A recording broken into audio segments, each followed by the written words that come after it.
Hey guys, tonight we're diving into the history of something you probably don't even think about: cleanliness. Imagine, if you will, the gentle caress of cool water running over your skin, the comforting scent of soap, the satisfying lather that washes away the day's grime. You step out, refreshed, renewed, ready to conquer whatever comes next. It's a simple pleasure, a daily ritual, almost an afterthought in your busy life.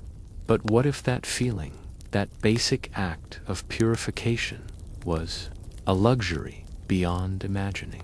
What if the very concept of clean was wildly different, steeped in ancient beliefs, practical necessity, and sometimes outright magical thinking? You probably won't survive this journey into the surprisingly murky origins of hygiene without a newfound appreciation for your shower. So, before you get comfortable, take a moment to like the video and subscribe, but only if you genuinely enjoy what I do here. Let me know where you're listening from and what time it is for you right now. Now, dim the lights. Maybe turn on a fan for that soft background hum, and let's ease into tonight's journey together. You might assume that people have always known that washing keeps you healthy, that scrubbing away dirt is just common sense. But that's where the story gets interesting, and frankly, a bit unsettling.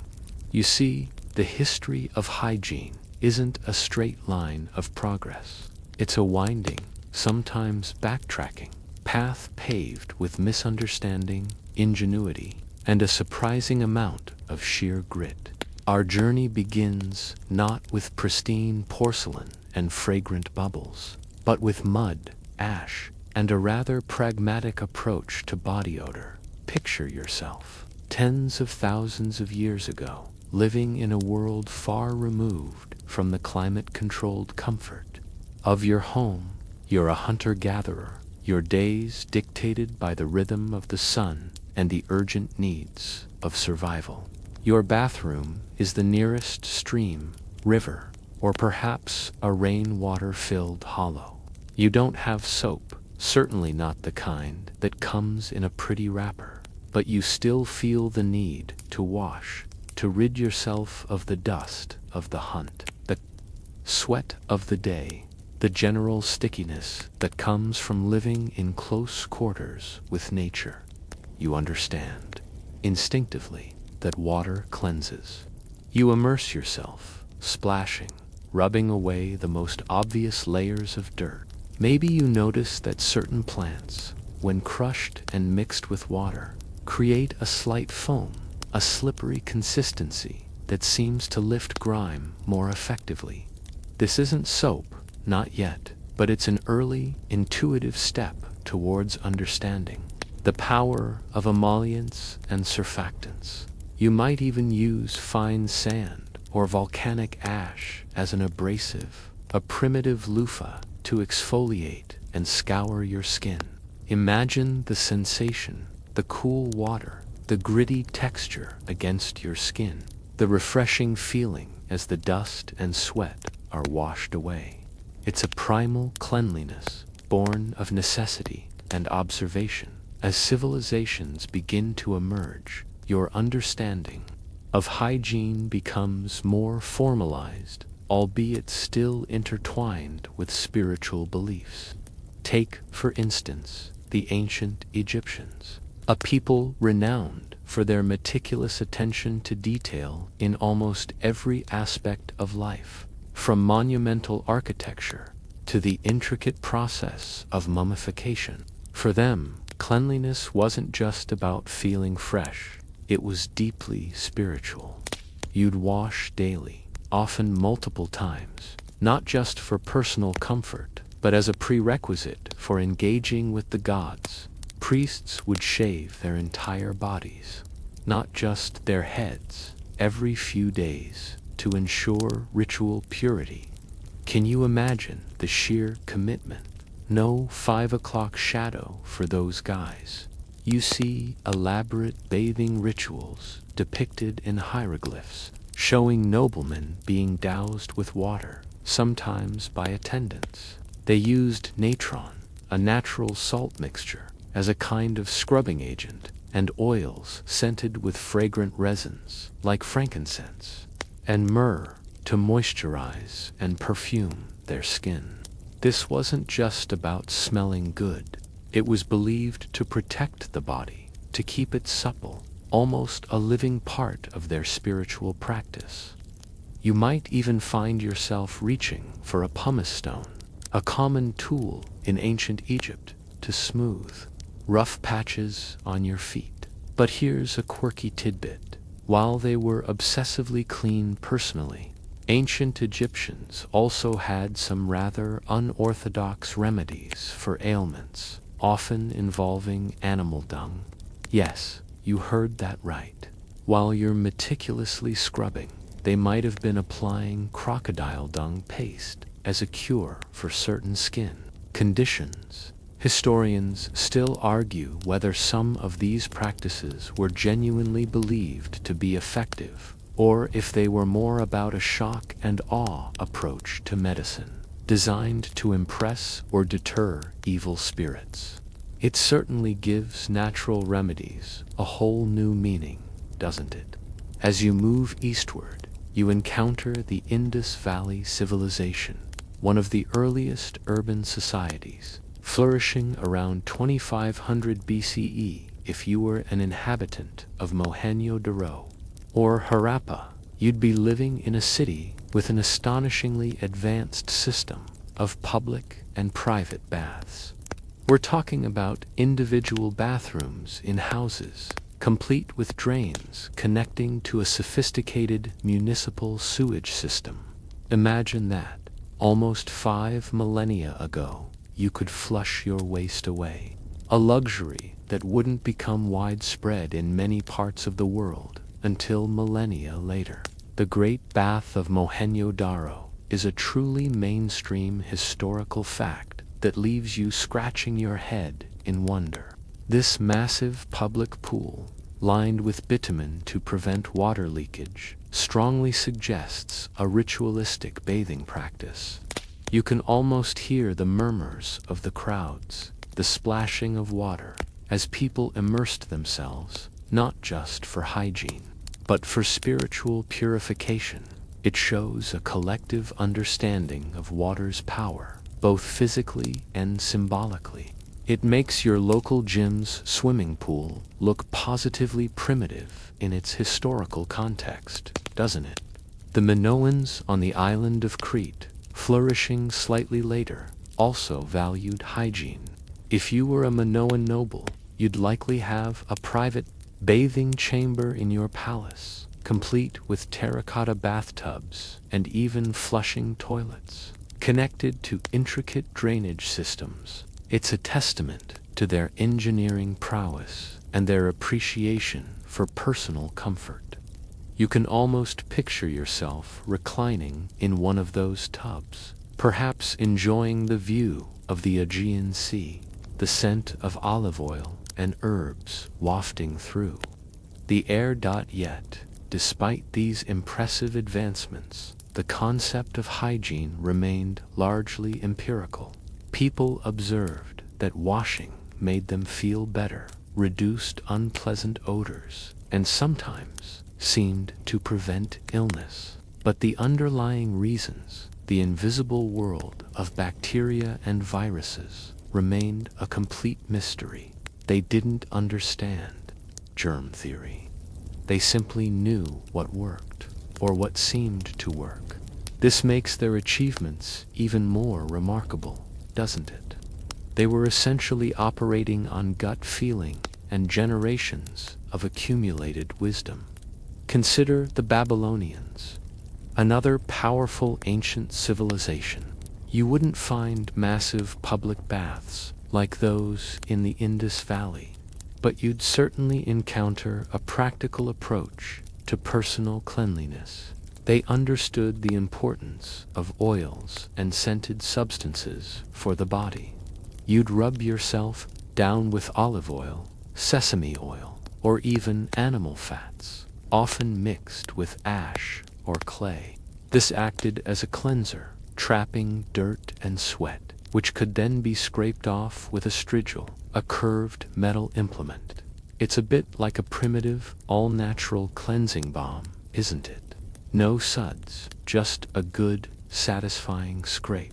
These early forms of cleansing, while not soap in the modern sense, represent humanity's first attempts to manipulate natural substances for hygienic purposes. You're starting to see the pattern, aren't you? It's all about what's available, what works, and what makes you feel, well, less sticky. The drive for cleanliness, even when misunderstood, is an ancient, enduring impulse, woven into the very fabric of human existence. It's a journey that takes us from riverbanks and ash pits to fragrant oils, and finally, to the surprising alchemy that would lead to the humble bar of soap. As you leave the sophisticated, if somewhat surprising, cleansing habits of the ancients behind, you move into a period where necessity truly was the mother of invention, or at least discovery. You see, the leap from simply washing with water and abrasives to creating a true soap-like substance was a game changer, albeit one born from accident and observation rather than deliberate scientific pursuit. Imagine yourself in the midst of a primitive community, perhaps gathered around a cooking fire after a successful hunt. This is where the magic, or rather the chemistry, truly begins. You're watching the fire, the flames licking at the wood, reducing it to ash. Above the flames, suspended on spits, joints of meat are slowly roasting, their fats rendering and dripping down. This isn't just a meal. It's an accidental chemistry experiment in progress. As the fat drips, it mingles with the alkaline wood ash, creating a crude, thick paste. When this mixture comes into contact with water, perhaps from an unexpected rain shower, or maybe as you're washing your hands in a nearby stream after handling the greasy meat, you notice something peculiar. The water feels different. It becomes slippery, almost frothy, and, remarkably, it seems to clean your hands more effectively than plain water alone, cutting through the grease and grime. This, my friend, is your first encounter with the principles of saponification, the chemical reaction that creates soap. It's not elegant, it's not fragrant, but it is undeniably effective. This accidental discovery, repeated countless times over millennia, is the bedrock of modern hygiene. You're essentially witnessing the dawn of soap, right there, amidst the crackling fire and the smell of roasting meat. It's a beautifully simple, yet profoundly impactful moment in human history. One mainstream historical fact that underscores this origin story is the legend of Sapo Hill near ancient Rome. The tale goes that animal sacrifices were performed on this hill, and the rain would wash the animal fats and wood ash down into the Tiber River below. The local women doing their laundry in the river noticed that the clay and water near Sapo Hill produced a more effective cleaning agent. While possibly apocryphal, this story perfectly encapsulates the accidental combination of rendered animal fat and wood ash, the key ingredients for early soap, and their cleansing properties. It's almost too neat, isn't it? Like a historical aha moment, neatly packaged for posterity. So you have this crude, effective substance. What do you do with it? Initially, you'd likely use it for washing textiles. Imagine trying to get the grease and grime out of animal hides or woven fabrics with just plain water. It's a losing battle. But with this newfound Ashan fat mixture, you could actually lift the dirt, making clothes cleaner and more pliable. It's a revelation for laundry day, which, let's be honest, probably happened whenever you could muster the energy. As communities evolve, so too does the intentionality behind soap production. You stop relying on accidental drippings and start purposefully combining ingredients. You learn that boiling the fats with the lye, the alkaline solution extracted from wood ash, makes the reaction more consistent and controllable. Different fats produce different qualities of soap. Animal fats, like tallow, for a harder bar. Olive oil for something softer and milder. You might even start experimenting with scents, adding aromatic herbs or resins to mask the less than pleasant odor of the raw ingredients. Imagine the pungent aroma of boiling animal fat and ash, mixed with a sprig of rosemary or lavender, an early attempt at aromatherapy, perhaps. The Babylonians, already mentioned for their use of oils, were also among the earliest to document a soap-like formula. You find clay tablets dating back to around 2800 BCE with recipes for mixing ashes and cassia oil. This wasn't for personal hygiene as we understand it, but rather for cleaning wool and preparing medicines. It highlights the functional, industrial beginnings of soap before it truly entered the realm of personal care. You can almost see an ancient artisan carefully measuring out ingredients, meticulously following a recipe etched into clay, totally unaware they're laying the groundwork for your morning shower gel. Now, for a quirky or fringe tidbit, did you know that some early soap makers, particularly in ancient Gaul and Germanic tribes, weren't necessarily focused on cleanliness? Their soap was primarily used as a hair pomade and styling agent. Imagine that. You're trying to achieve a fierce warrior look, and your secret weapon is a concoction of animal fat and ash to give your hair that stiff, formidable hold. It certainly gives a new meaning to hair product, doesn't it? While your Roman counterparts might have looked down on such barbaric practices, these tribal warriors were unwittingly contributing to the evolution of personal care products, just with a very different aesthetic goal.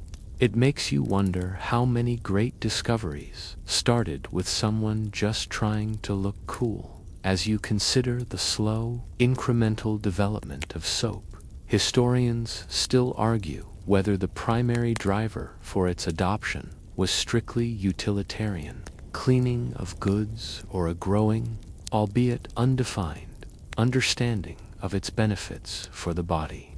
Was it about clean clothes first, or clean people? It's a classic chicken and egg scenario, isn't it?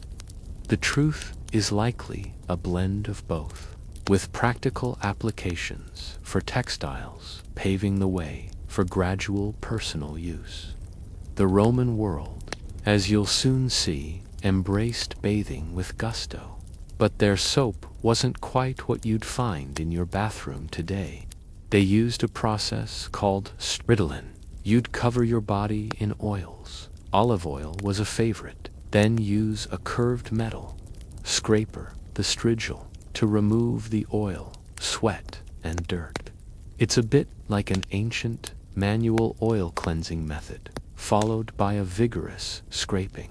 While it sounds a little harsh to your modern ears, it was effective, and often followed by a refreshing rinse in the public baths. You can almost hear the rhythmic scraping sounds in the bustling bathhouses, a curious soundtrack to Roman hygiene. This period of early soap-like substances highlights a crucial point. Hygiene isn't just about the tools, it's about the mindset. People were learning through trial and error, through observation. that certain actions and certain mixtures led to a feeling of greater cleanliness and perhaps even greater well-being. They didn't have microscopes to see bacteria, no germ theory to explain why washing helped prevent disease. They operated on a more intuitive, sensory level. You felt cleaner, you smelled better, and perhaps you experienced fewer mysterious ailments. That alone was enough motivation to continue refining these crude yet effective methods. You also see the beginnings of localized production. Instead of just relying on accidental runoff, people start to intentionally render fats, collect ash, and combine them. You might have a dedicated area in your village for making this cleansing paste. It's a small-scale, artisanal craft, passed down through generations. Imagine a wise elder overseeing the boiling cauldron, carefully stirring the concoction, teaching the next generation the subtle art of making soap. It's a fundamental knowledge critical for maintaining not just personal cleanliness, but also the cleanliness of tools, homes, and textiles. This slow adoption of a more intentional soap meant that cleanliness became less purely about ritual and more about practical benefit. While spiritual purity remained important, the tangible results of using these new cleansing agents, less body odor, cleaner clothes, perhaps even fewer skin irritations, began to drive their wider acceptance. You can imagine the subtle, yet powerful, social implications. The person who smelled less, whose clothes appeared cleaner, might be perceived as more respectable, more refined. It's the very early whispers of cleanliness being next to godliness, not just spiritually, but socially. So, as you drift further into the history of hygiene, remember that the journey of soap began not in a gleaming laboratory, but in the grime and grit of everyday life. It was born from observation, accident, and the persistent human desire to improve their condition. From greasy hands by a campfire to dedicated workshops, the slow, simmering evolution of ash and oil laid the groundwork for the clean, fragrant world you inhabit today. It's a testament to human ingenuity, a silent acknowledgement that even in the most basic acts of survival, there's an inherent drive towards something better, something cleaner. You've just witnessed the accidental alchemy of early soap-like substances born from fire and fat. Now, let's transport you to a place where personal hygiene became an art form, a social event, and a testament to engineering prowess, the Roman Empire. You might picture gladiators, emperors, and grand architecture.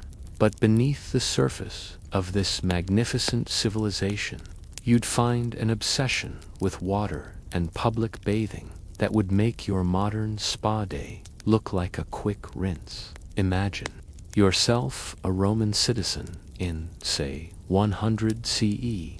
Your day probably starts early, but before you get to the forum or the marketplace, you're likely headed to the baths. The public bathhouse, or thermae, was not just a place to get clean. It was the social hub of Roman life, an institution so central that you can hardly imagine daily existence without it. You'd stroll in, perhaps greeting friends, discussing the latest political gossip, or even striking business deals.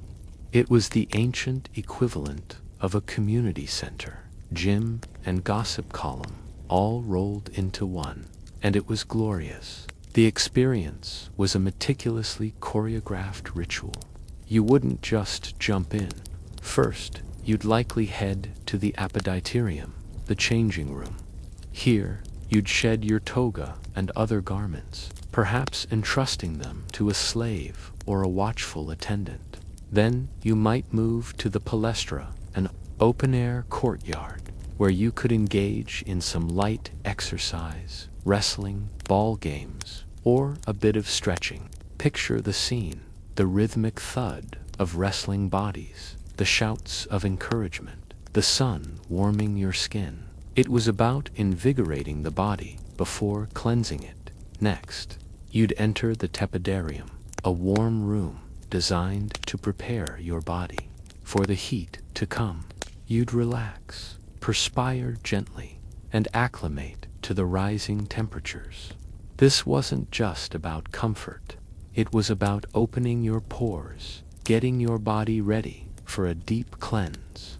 From there, you'd progress to the caldarium, the hot room, often heated by a hypocaust system beneath the floor, radiating warmth upwards. The air would be thick with steam, and you'd be sweating profusely, a sensation that modern spagoers still seek out for detoxification. Here, you'd apply olive oil to your skin. Yes, olive oil again. And then use a strigil, that curved metal scraper we mentioned earlier, to scrape off the oil, sweat, and dirt. It was surprisingly effective, leaving your skin feeling remarkably smooth. You might even have an attendant do the scraping for you, a luxury that would surely appeal to your inner emperor.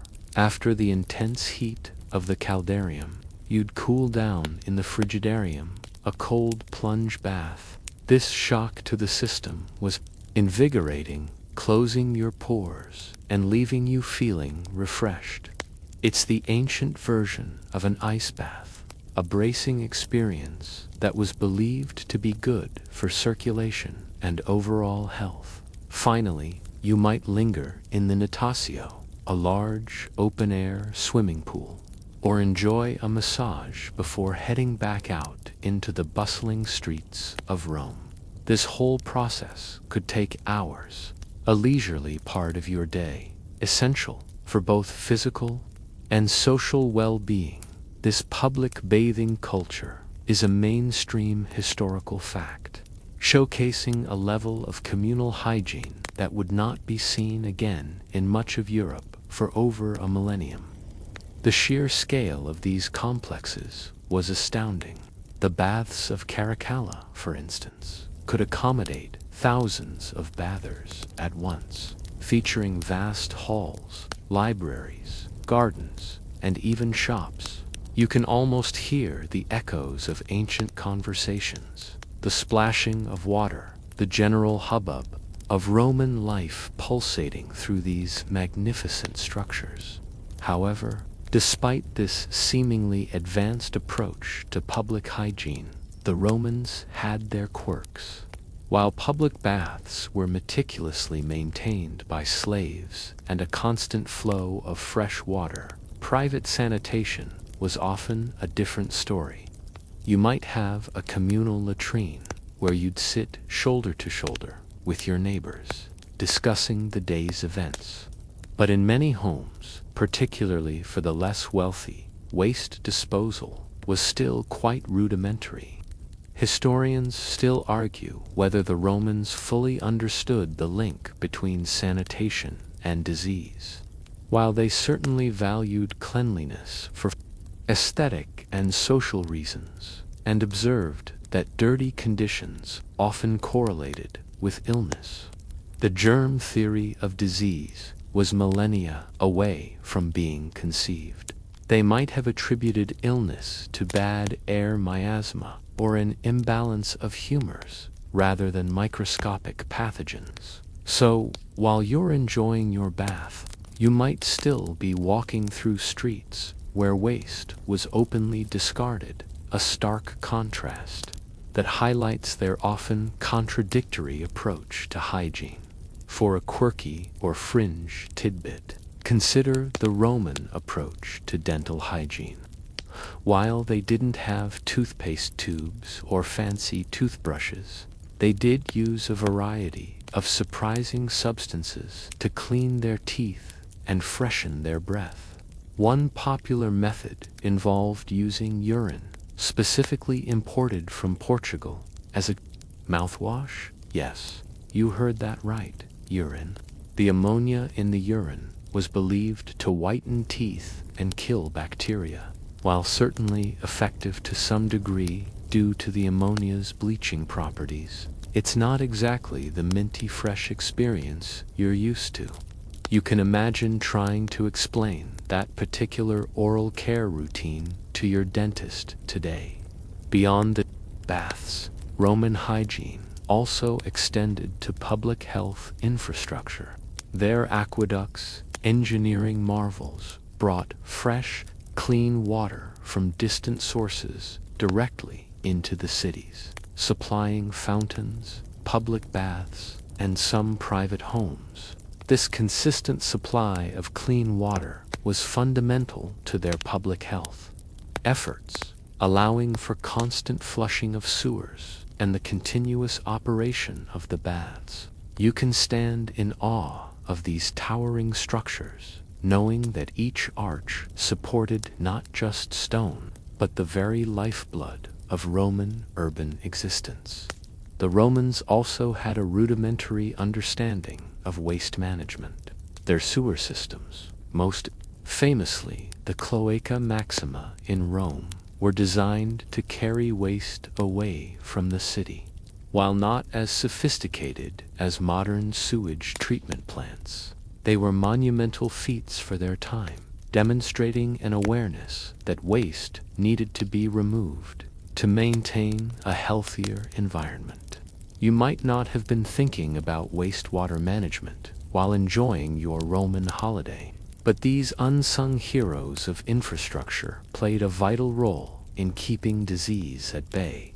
Despite all this, Roman hygiene wasn't universally adopted across all social strata or in all regions with the same rigor. While the elite and urban dwellers reveled in the baths, rural populations and the poor might have relied on more basic methods similar to those of earlier civilizations.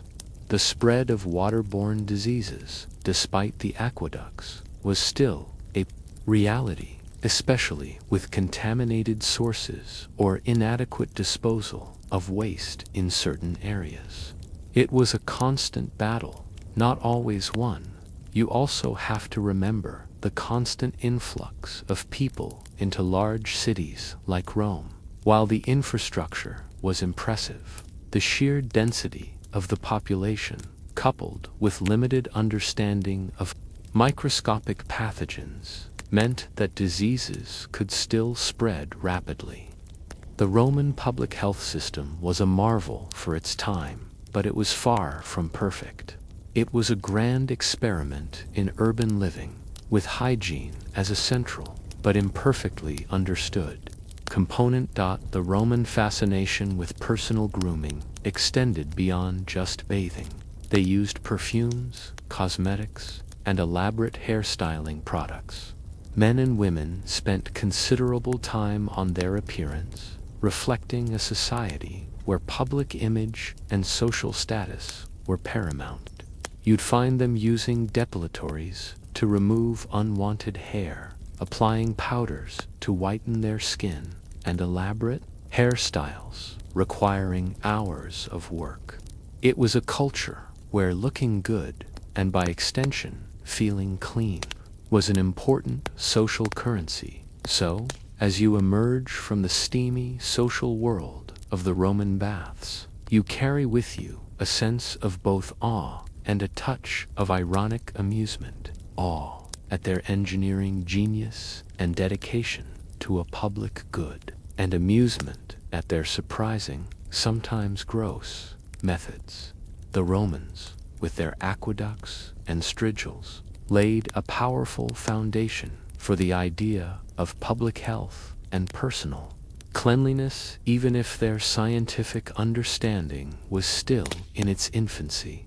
Their legacy profoundly shaped subsequent approaches to hygiene, creating a high water mark, pun intended, that much of Europe would struggle to reach again for centuries to come.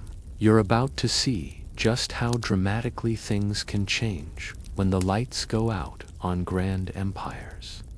You've just witnessed the peak of Roman hygiene, a civilization that reveled in the luxury of public baths and the marvel of aqueducts. Now, brace yourself, because we're about to plunge into a period often referred to as the Dark Ages, a time when the meticulous cleansing habits of Rome largely vanished and Europe settled into a rather earthy existence. If you thought the Romans were sometimes contradictory, prepare for a cultural shift that makes personal cleanliness less a priority and more of a forgotten art. Imagine yourself in Europe. Around 600 CE, the Roman Empire in the West has crumbled, replaced by a patchwork of smaller, often warring kingdoms. Cities, once vibrant centers of trade and culture, have dwindled in size and importance. The grand aqueducts, once marvels of engineering, have fallen into disrepair, their arches broken, their channels choked with debris. The vast public bathhouses, once bustling hubs of social life, now stand as crumbling ruins, silent monuments to a forgotten era of cleanliness. You're no longer strolling to the Thermae for a leisurely soak. You're more likely worried about where your next meal is coming from, or if raiders will sweep through your village. This isn't to say that everyone became universally filthy overnight, but the infrastructure that supported widespread Roman hygiene simply ceased to exist. Clean water, once piped into urban centers, became a precious commodity, often drawn from wells or nearby rivers that also served as convenient dumping grounds for waste. The concept of shared public sanitation largely disappeared. You might wash your face and hands daily, perhaps, but a full-body bath became a rare event, often associated with specific religious rituals or medical needs rather than routine personal care.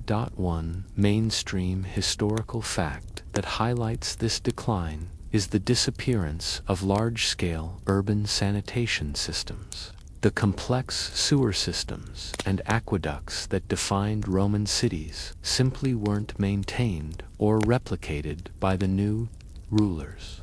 Without the centralized authority and engineering knowledge, the grand public works that supported Roman hygiene fell into disuse. You can almost see the weeds growing through the cracks of a once-browed bathhouse floor, a symbol of a forgotten luxury. This shift meant that waste management became localized and rudimentary, often involving simply discarding refuse into streets or nearby waterways. The smell, you can imagine, was quite pervasive. For a quirky or fringe tidbit, consider the medieval approach to dry cleaning. Since full body washing was infrequent and laundering clothes was a labor-intensive process, people often relied on techniques to freshen their garments without water. You might air your clothes out, beat them to remove dust, or even smoke them over aromatic herbs or wood fires to mask odors. Imagine wafting your tunic over a smoldering pile of herbs, hoping to imbue it with a more pleasant scent. It's a far cry from your washing machine and tumble dryer, isn't it? This highlights a resourceful, if somewhat odoriferous, adaptation to the challenges of medieval living. The prevailing medical theories of the time also played a significant role in this shift. Instead of understanding disease through the lens of germs, the dominant belief was the miasma theory, the idea that diseases were caused by bad air or noxious vapors rising from decaying matter. While this did encourage some attempts at clearing stagnant water and removing obvious sources of stench, it didn't necessarily promote personal washing. In fact, Some medical thinkers even believed that bathing could be dangerous, as it might open the pores and allow disease-causing miasmas to enter the body.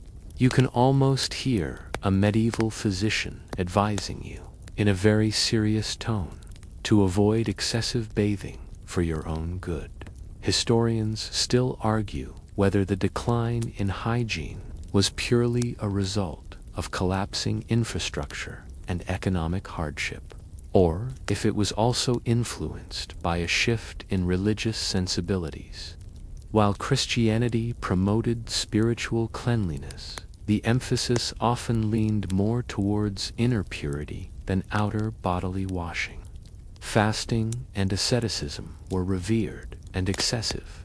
Attention to the body was sometimes viewed as vanity or worldliness. You might find saints who were praised for their lack of personal washing, seeing it as a sign of piety and detachment from earthly concerns. This isn't to say the church was anti-hygiene, but its focus certainly shifted away from the Roman emphasis on public bathing. Despite the general trend, cleanliness wasn't entirely abandoned. Monasteries, for example, often maintained a higher standard of hygiene than the surrounding communities. Monks, with their communal living and emphasis on order, might have had access to washing facilities and a more regular bathing schedule, perhaps even rudimentary latrines. They were, in many ways, small islands of relative cleanliness in a less than pristine world. You might also encounter the concept of the bathhouse in some medieval towns, but these were a far cry from their Roman predecessors. Often privately run, they might be more akin to glorified hot tubs, perhaps shared by multiple people, and certainly not with the same focus on elaborate multi-stage bathing. These were often used for medicinal purposes or simply as a rare treat, a chance to escape the cold and grime. They also gained a somewhat dubious reputation in later centuries, often associated with prostitution, which further discouraged their widespread social acceptance as centers of pure hygiene. Personal grooming in the medieval period was often more about hair and clothing than bodily washing. Long hair, for example, was common, and people used combs and brushes made of bone or wood to keep it tidy. Clothes were made of wool or linen, often layered, and not washed frequently. You'd see people shaking out their cloaks, picking out fleas, a common companion in the medieval era, I assure you, and perhaps rubbing them with scented herbs. It was about presenting an acceptable outward appearance, even if the underlying cleanliness was optional. The idea of soap also evolved, or rather, continued its slow regional development. While Roman methods like strigeling faded, the knowledge of combining fat and ash persisted. In certain areas, particularly those with access to olive oil, like parts of Spain and Italy, more refined soaps began to be produced, primarily for washing textiles. These were still harsh, not designed for delicate skin, but effective for laundry. Imagine the strong, acrid smell of lye-based soap being boiled in large cauldrons, a powerful, almost industrial scent compared to your scented body wash. The consequences of this decline in hygiene were, predictably, devastating. The lack of proper sanitation, combined with dense populations in emerging towns, created ideal breeding grounds for disease. Plagues, epidemics, and endemic illnesses were a constant threat. The Black Death, which ravaged Europe in the mid-14th century, is a stark reminder of the vulnerability of a population without proper hygiene and sanitation. While the cause of the plague wasn't understood at the time, The unsanitary conditions certainly facilitated its rapid spread. You'd find yourself living in a world where disease was a capricious, terrifying force, seemingly striking at random, with little understanding of its origins. So, while the Roman period was marked by an embrace of public cleanliness, the Dark Ages saw a retreat to more basic, often inadequate, practices. It was a time when the very concept of hygiene as a widespread public good faded into the background, eclipsed by struggles for survival, religious shifts, and a profound lack of infrastructure. You've journeyed from the pristine baths of Rome to the muddy, unhygienic streets of a medieval town, a stark reminder that progress is rarely linear. But fear not, for even in the darkest corners of history, the seeds of future advancements are quietly being sown, waiting for the right conditions to bloom. The quest for cleanliness, however circuitous, is far from over. You've just navigated the murky depths of the Dark Ages, where Roman-era cleanliness seemed to evaporate like bathwater in a dry spell. Now, as the medieval period slowly gives way, you're about to witness a fascinating, often contradictory, reawakening in Europe, the Renaissance. This was an era of unprecedented artistic, scientific, and cultural flourishing. But when it came to personal hygiene, it was less a triumphant return to Roman standards, and more a slow, often reluctant, crawl out of the mire. Imagine yourself in Florence or Venice in the 15th century. You're surrounded by breathtaking art, innovative architecture, and a renewed interest in classical learning.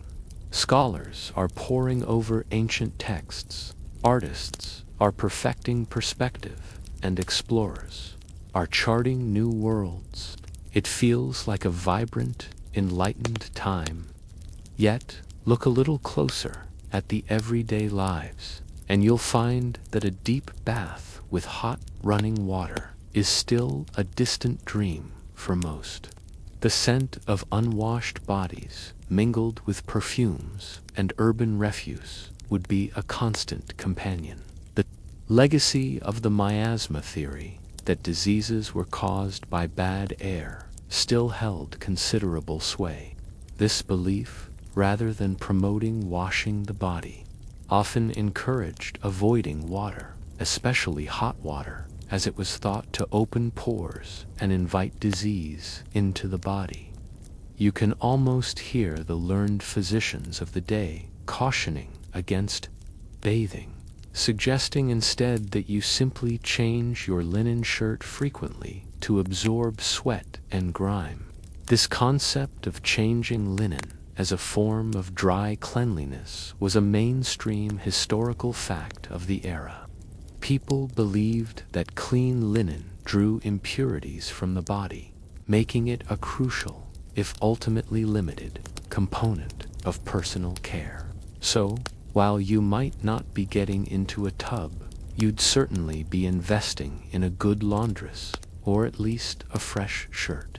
For a quirky or fringe tidbit, consider the bizarre, yet widespread, use of sweet bags or pomanders during the Renaissance. Since full-body bathing was rare and body odor was a fact of life, people carried small pouches filled with fragrant herbs, spices, or even civet and musk. You'd hold these to your nose or tuck them into your clothing to mask unpleasant smells from yourself and others. Imagine walking through a bustling Renaissance market, the air thick with the smell of unwashed humanity, only to pull out your elegant little sweet bag filled with rose petals and cloves. It was a personal, portable air freshener, a testament to the lengths people would go to combat the pervasive odors of the time. It really makes you appreciate modern deodorants, doesn't it? Despite the general aversion to water, a subtle shift was beginning. The very wealthy, mimicking the classical sculptures of antiquity, began to dabble in bathing more regularly, though still cautiously.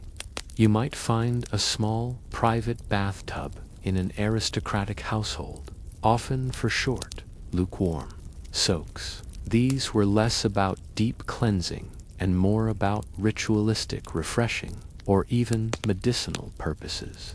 The idea of cleanliness was gradually returning to fashion, but it was still an exclusive luxury, far from a public health initiative.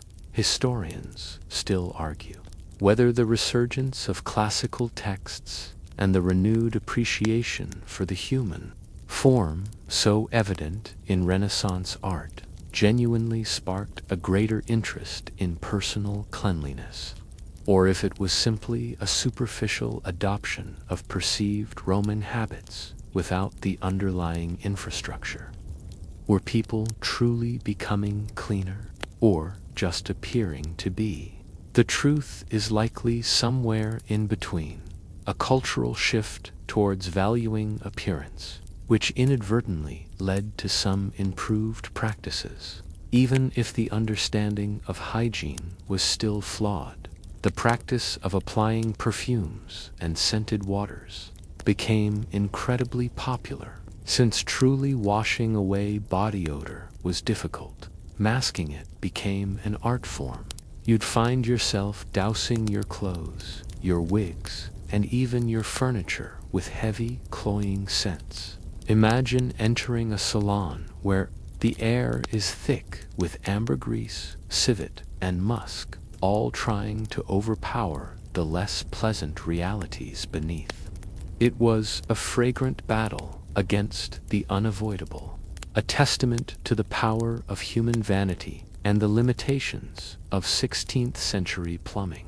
Public bathhouses, which had dwindled to almost nothing in many parts of Europe, saw a very limited and often controversial comeback in some areas. However, these were typically small, private establishments, and often gained a reputation for being places of ill repute, associated with gambling and prostitution, further contributing to the idea that public bathing was morally questionable. This perception certainly didn't help in encouraging widespread adoption of regular bathing. So, if you did venture to a public bath, you might be raising a few eyebrows. The development of more refined soap, however, was a quiet but significant advancement. While still not the mild, commercially produced bars of today, skilled artisans in cities like Venice, Genoa, and Marseille began producing higher quality soaps, often using olive oil. These were expensive luxury items, primarily used by the wealthy for washing delicate fabrics or for very occasional personal use. Imagine a small, precious block of beautifully scented soap, perhaps wrapped in fine cloth, a gift fit for a noble, not an everyday commodity. This marked the beginning of soap as a true manufactured product, rather than a crude byproduct. This nascent soap industry was an economic driver, particularly in coastal regions with access to olive oil. The knowledge of making more consistent, solid soaps spread slowly. You might find a soap maker's shop in a bustling city, their wares perhaps sold alongside expensive perfumes and cosmetics. It was a niche market, but it laid the groundwork for the future. Despite these small steps, the overall state of urban sanitation remained dire. Cities were growing, but their infrastructure hadn't kept pace. Waste was still often thrown into the streets, leading to rampant disease and foul odors. The famous gong farmers or rakers who cleared the cesspits and collected refuse were vital. If unsung heroes, battling the overwhelming filth, you can imagine the daily struggle, the constant effort just to keep the sheer volume of waste from completely overwhelming urban life. It was a Herculean task, performed in the shadows, far from the gleaming palaces and intellectual salons. The impact of recurring epidemics, such as the plague and various fevers, continued to shape daily life, while the medical community still grappled with understanding the true causes. There was a growing, albeit still muddled, recognition that dirty conditions seemed to exacerbate outbreaks. This began to slowly shift public perception, subtly nudging people towards a greater appreciation for cleanliness, even if the methods were still indirect. So, as you step out of the Renaissance, you carry with you a mixed bag of impressions. It was an era of profound intellectual and artistic achievement, yet one where the basic tenets of public health and personal hygiene remained stubbornly primitive. The shift away from medieval squalor was gradual, driven by a combination of renewed classical influence, a growing appreciation for appearance, and the slow, quiet development of better soap. But the fundamental understanding of how disease spread and the widespread infrastructure to combat it was still largely missing. You've witnessed the beginnings of a cultural revaluation of cleanliness, but the true revolution in hygiene is still centuries away, awaiting the critical insights of science. You've just navigated the fragrant, yet ultimately flawed, hygiene of the Renaissance, where the concept of cleanliness began its slow reawakening.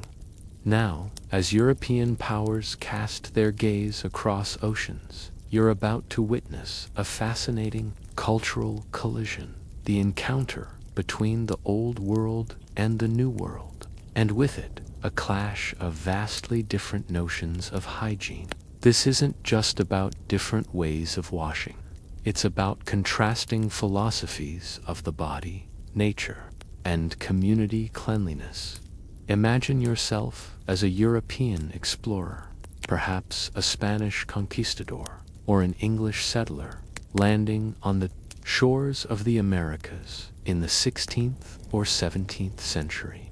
You're accustomed to the relatively infrequent bathing of your homeland, perhaps a weekly or monthly affair if you're lucky, and the reliance on perfumes and linen changes to mask body odor. Your European senses, conditioned to a certain level of pervasive human scent, are about to be shocked by what you encounter among many indigenous populations.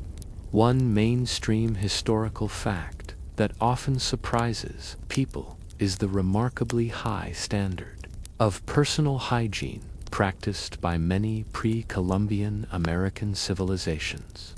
Take, for instance, the Aztec Empire. You, as a visitor to Tenochtitlan, the magnificent Aztec capital, would have been astounded by its cleanliness. The city was a marvel of urban planning, with sophisticated drainage systems and dedicated waste management. Every household was expected to be clean, and there were public latrines throughout the city. Most astonishingly, the Aztecs were known for their daily bathing habits. You'd likely see them washing in rivers, streams, or dedicated bathing houses called temazcales, which were similar to sweat lodges or steam baths. This was a daily ritual, not just for personal comfort, but also for spiritual purification.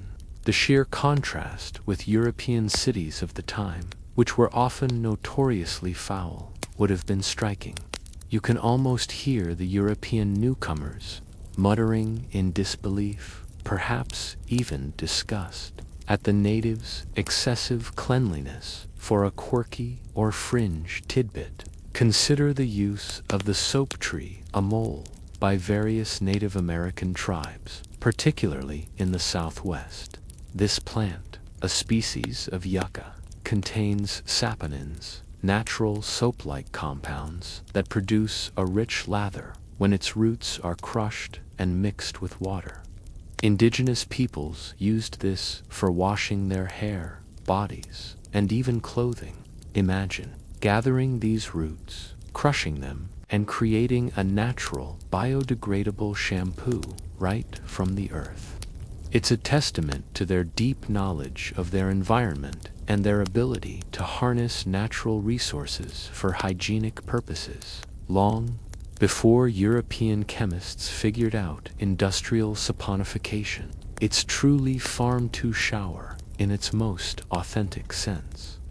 Historians still argue whether the European perception of indigenous peoples as savage or uncivilized was compounded by the stark difference in hygiene practices.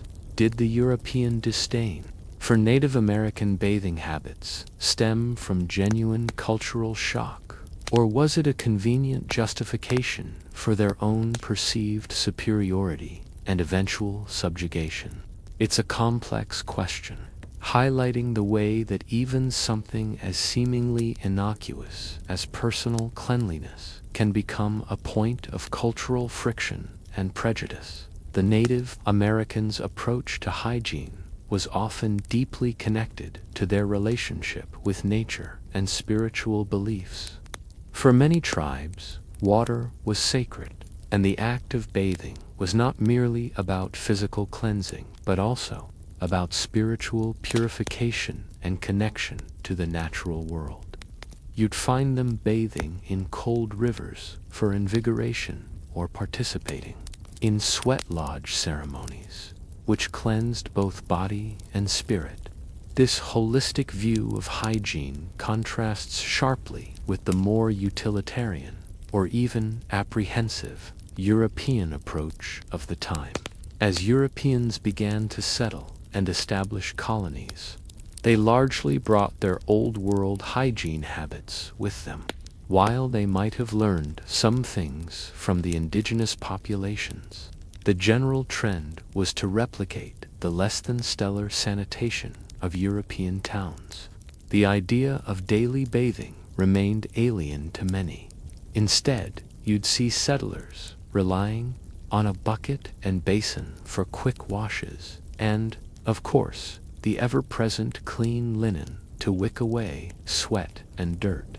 The smell of unwashed bodies, compounded by poor sanitation, would have been a pervasive reality in many early colonial settlements. The indigenous populations, on the other hand, often viewed the Europeans with a mixture of curiosity and dismay, especially regarding their body odor. Accounts from early encounters sometimes mention Native Americans commenting on the Europeans' smell, finding it quite offensive. You can almost hear an indigenous person remarking, "They certainly don't use the river often, do they?" It's a humorous, yet telling, inversion of who was truly civilized in terms of cleanliness. The spread of European diseases, like smallpox, measles, and influenza, had a devastating impact on Native American populations who had no acquired immunity. While lack of hygiene wasn't the sole cause, the introduction of unhygienic practices by Europeans, such as discarding human waste indiscriminately into previously cleaner environments, certainly didn't help. The crowded, often unsanitary conditions aboard ships during the transatlantic voyages also served as breeding grounds for pathogens, bringing these diseases directly to new shores. You, as an observer, would witness the tragic consequences of this biological exchange. A silent killer, far more potent than any weapon. However, the exchange wasn't entirely one way. Some indigenous knowledge of medicinal plants and natural remedies slowly began to filter back to Europe. While not directly related to soap, the general concept of using natural substances for health and well-being might have subtly influenced later European thinking about botanical ingredients in personal care. For instance, the understanding of certain plant properties used for traditional healing might have been noted, even if their application to hygiene was not immediately adopted. The frontier lifestyle in North America, particularly, often necessitated a pragmatic approach to cleanliness. Without readily available piped water or large bathhouses, settlers relied on simpler methods. Bathing in rivers or lakes during warmer months, or using wooden tubs filled with heated water were common. Lye soap, a harsh but effective cleanser, made from animal fats and wood ash, would have been produced domestically on farms, primarily for laundry and household cleaning, and only sparingly for personal use. Imagine the intense process of rendering fat, leaching ash, and carefully boiling the mixture to create this rough, yellowish block of soap, a far cry from the delicate bars you buy today. This period in history serves as a powerful reminder that hygiene is not a universal constant, but a culturally shaped practice. What one society considers clean, another might find unsanitary. The encounter between the old and new worlds underscored these fundamental differences, revealing that, sometimes, the savages were, in fact, remarkably more hygienic than their civilized counterparts. It challenges your preconceived notions about progress and reminds you that true advancement often involves learning from unexpected sources. As the colonial period progressed and more permanent settlements were established, the need for better sanitation slowly became apparent, driven by the practical challenges of urban living and recurring epidemics. But the lessons from indigenous hygiene were largely overlooked or dismissed, and it would take centuries for European societies to truly embrace systematic public health measures. You've seen how deeply ingrained cultural habits can be, how resistant to change, even in the face of visibly superior alternatives. The journey towards global cleanliness is a long and winding one, filled with fascinating detours and surprising revelations. And our next stop takes us to a critical turning point where science finally begins to shed light on the unseen world of disease. You've just witnessed the striking contrast in hygiene philosophies between the old and new worlds, a testament to how deeply cultural beliefs can shape our understanding of cleanliness.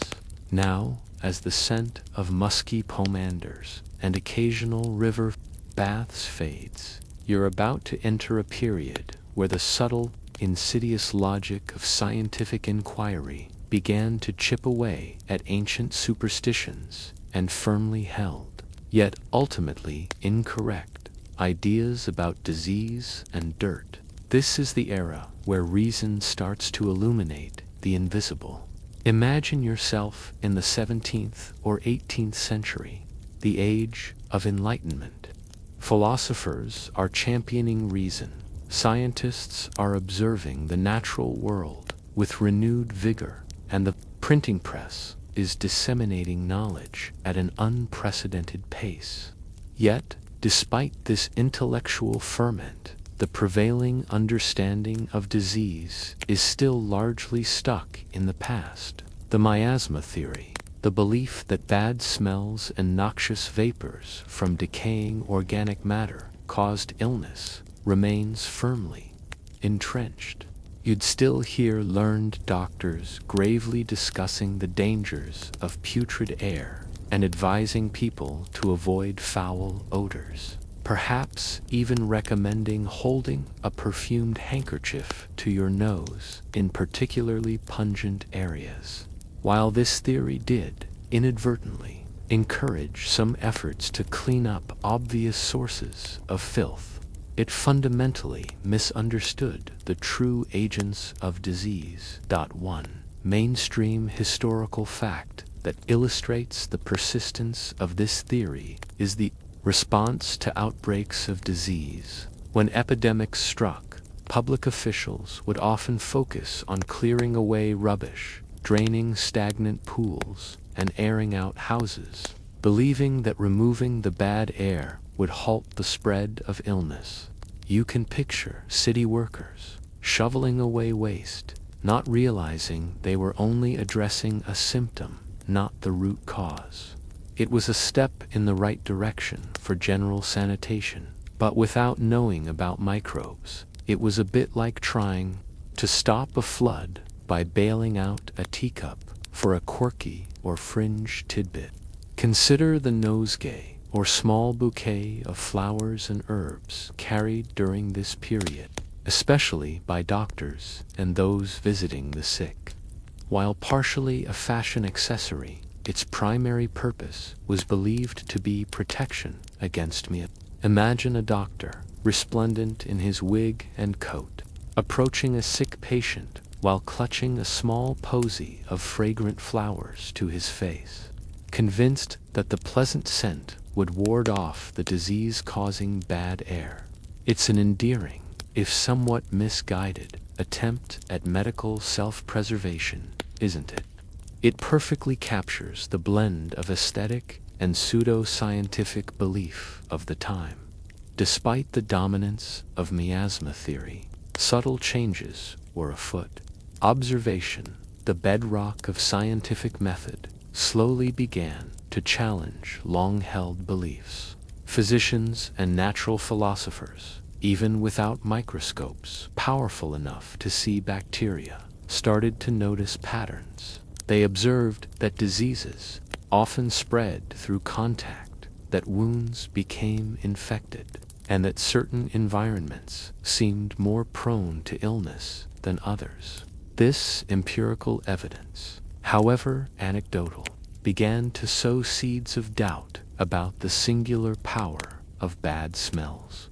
Historians still argue whether the Enlightenment's emphasis on individual reason and self-improvement gradually fostered a greater personal responsibility for hygiene, or if it was more a byproduct of nascent urban planning and industrial necessity. Was it a top-down public health initiative or a bottom-up individual awakening? It's likely a complex interplay. As cities grew denser during the early stages of industrialization, the sheer scale of urban filth became impossible to ignore. The practical challenges of overcrowded living began to demand more systematic approaches to sanitation, pushing people beyond mere miasma theory. The development of better water systems began to gain traction in some urban centers. While not yet widespread, a few forward-thinking cities started to invest in more reliable ways to bring in clean water and, crucially, to remove waste. You might see early attempts at piped water for public fountains or even a few private residences, a small but significant step towards better public health. These early innovations, often driven by pragmatic concerns like fire safety or industrial needs, inadvertently contributed to improved hygiene. The art of perfumery continued to flourish, reaching new heights of sophistication during the 17th and 18th centuries. As bathing remained infrequent for many, elaborate scents were essential for masking body odor. The French court, in particular, was famous for its heavy use of perfumes, with nobles dousing themselves in rich, animalic scents to counteract the smell of unwashed bodies. You can imagine the air in Versailles, thick with the combined aromas of expensive perfumes and underlying human realities, a testament to the ongoing battle against nature. It's a prime example of how social customs can diverge wildly from actual cleanliness. However, Amidst the perfumes and nosegays, a few pioneering minds began to conduct experiments that would slowly, imperceptibly, shift the paradigm.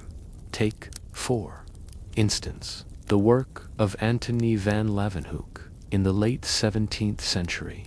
Using his meticulously crafted microscopes, he was the first to observe animalcules, what we now know as bacteria and protozoa, in water, saliva, and other substances. While he didn't connect these tiny creatures directly to disease, his groundbreaking observations provided the first glimpse into a previously unseen world, a world teeming with life that would later be identified as the true agents of infection. You can almost feel his awe as he peered through his lens, witnessing microscopic life for the very first time, totally unaware of the revolution he was quietly igniting. This was a fringe tidbit at the time, certainly not mainstream medical knowledge. Most people, even most doctors, would dismiss the idea of invisible animalcules as mere curiosities, perhaps figments of the imagination. But for a select few, it opened up a tantalizing new possibility. What if diseases weren't just bad air, but something tangible, something incredibly tiny that could be transmitted? The slow, quiet spread of a more rational approach to medicine also began to challenge some of the more harmful practices of the past. While bloodletting and purging still had their proponents, there was a growing emphasis on observation and a more systematic approach to treating illness. This, in turn, subtly influenced the perception of hygiene. If disease wasn't just random fate or bad humors, then perhaps preventing it through better practices was possible.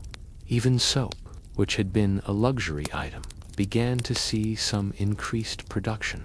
Soap-making centers in places like Marseille were producing increasingly refined olive oil-based soaps, though they remained expensive and primarily for the wealthy or for laundry. The idea of a daily wash for the common person was still limited to hands and face.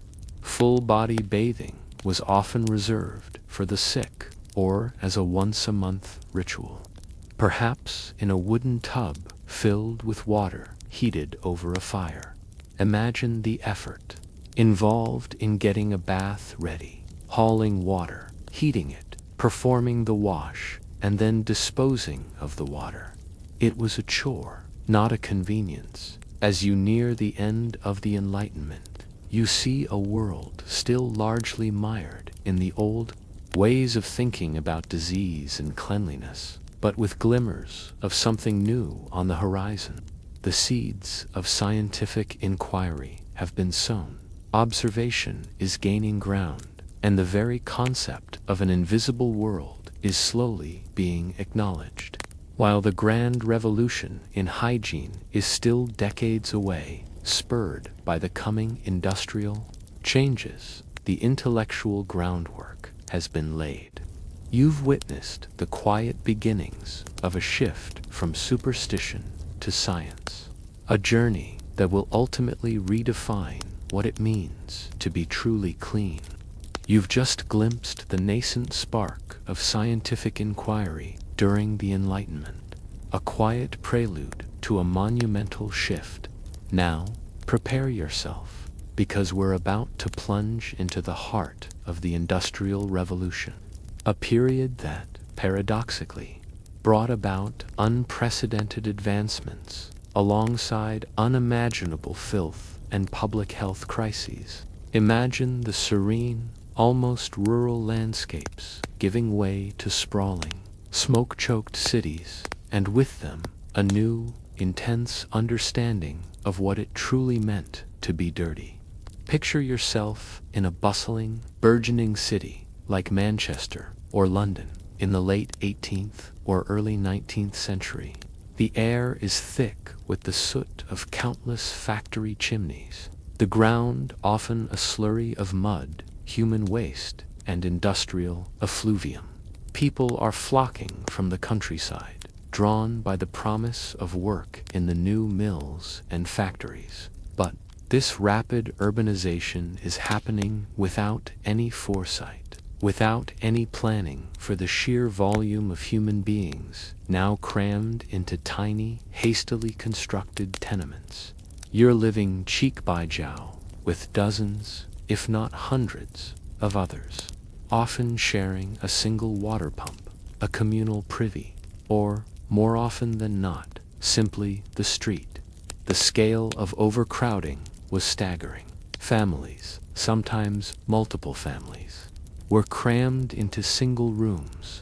Sanitation, already rudimentary in many pre-industrial towns, utterly collapsed under the strain.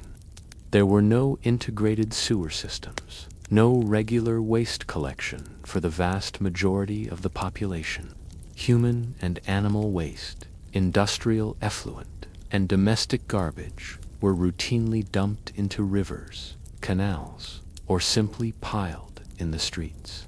And alleyways, you can almost smell the pervasive stench, a truly overwhelming assault on your senses, a potent cocktail of decay and despair.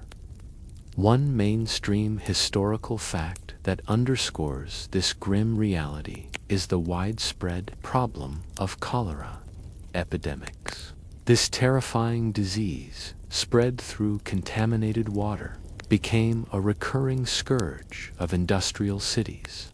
When cholera struck, it did so with brutal efficiency, decimating populations. You'd witness scenes of unimaginable suffering, rapid dehydration, vomiting, and death, often within hours. The scientific community, still grappling with the miasma theory, was perplexed. They'd clear the air, burn tar barrels, but the disease kept coming back, hitting the poorest, most unsanitary districts the hardest. It was a stark, undeniable testament to the failure of existing public health measures. For a quirky or fringe tidbit, consider the bizarre phenomenon of night soil men.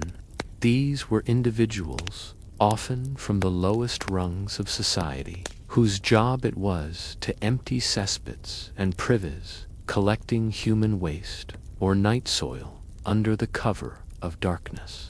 They'd load it onto carts, often leaving a trail of pungent odors in their wake, to be transported out of the city, sometimes for use as fertilizer in agricultural areas. Imagine this essential, yet deeply unpleasant, trade operating literally under the noses of the sleeping city. It highlights the desperation for any solution to the overwhelming waste problem, and the sheer volume of human effluent that needed to be dealt with. However crudely, it truly gives new meaning to the term dirty job. Historians still argue whether the extreme conditions of the Industrial Revolution were a necessary evil for progress, or if they represented a catastrophic failure of governance and social responsibility. Was the widespread suffering an unavoidable consequence of rapid economic growth? Or could more proactive public health measures have mitigated the devastation? It's a debate that continues to resonate today, especially when looking at developing nations undergoing rapid industrialization. The working conditions in the factories were often as dire as the living conditions. The air inside was filled with dust, lint, and toxic fumes. Workers, including children, toiled for long hours in dim, unventilated spaces. Personal hygiene became almost impossible. There was no time, no facilities, and often no clean water for washing. The constant exposure to grime, coupled with poor nutrition and exhausting labor, made factory workers incredibly vulnerable to disease.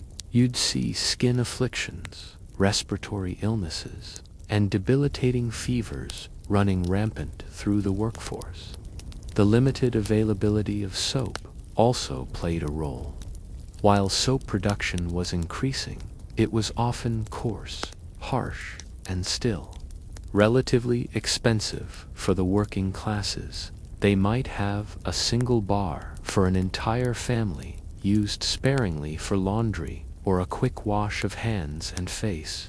Full-body bathing was a rare luxury, often only when absolutely necessary, or when an individual could afford a trip to one of the few remaining public baths, which were themselves often overcrowded and unsanitary.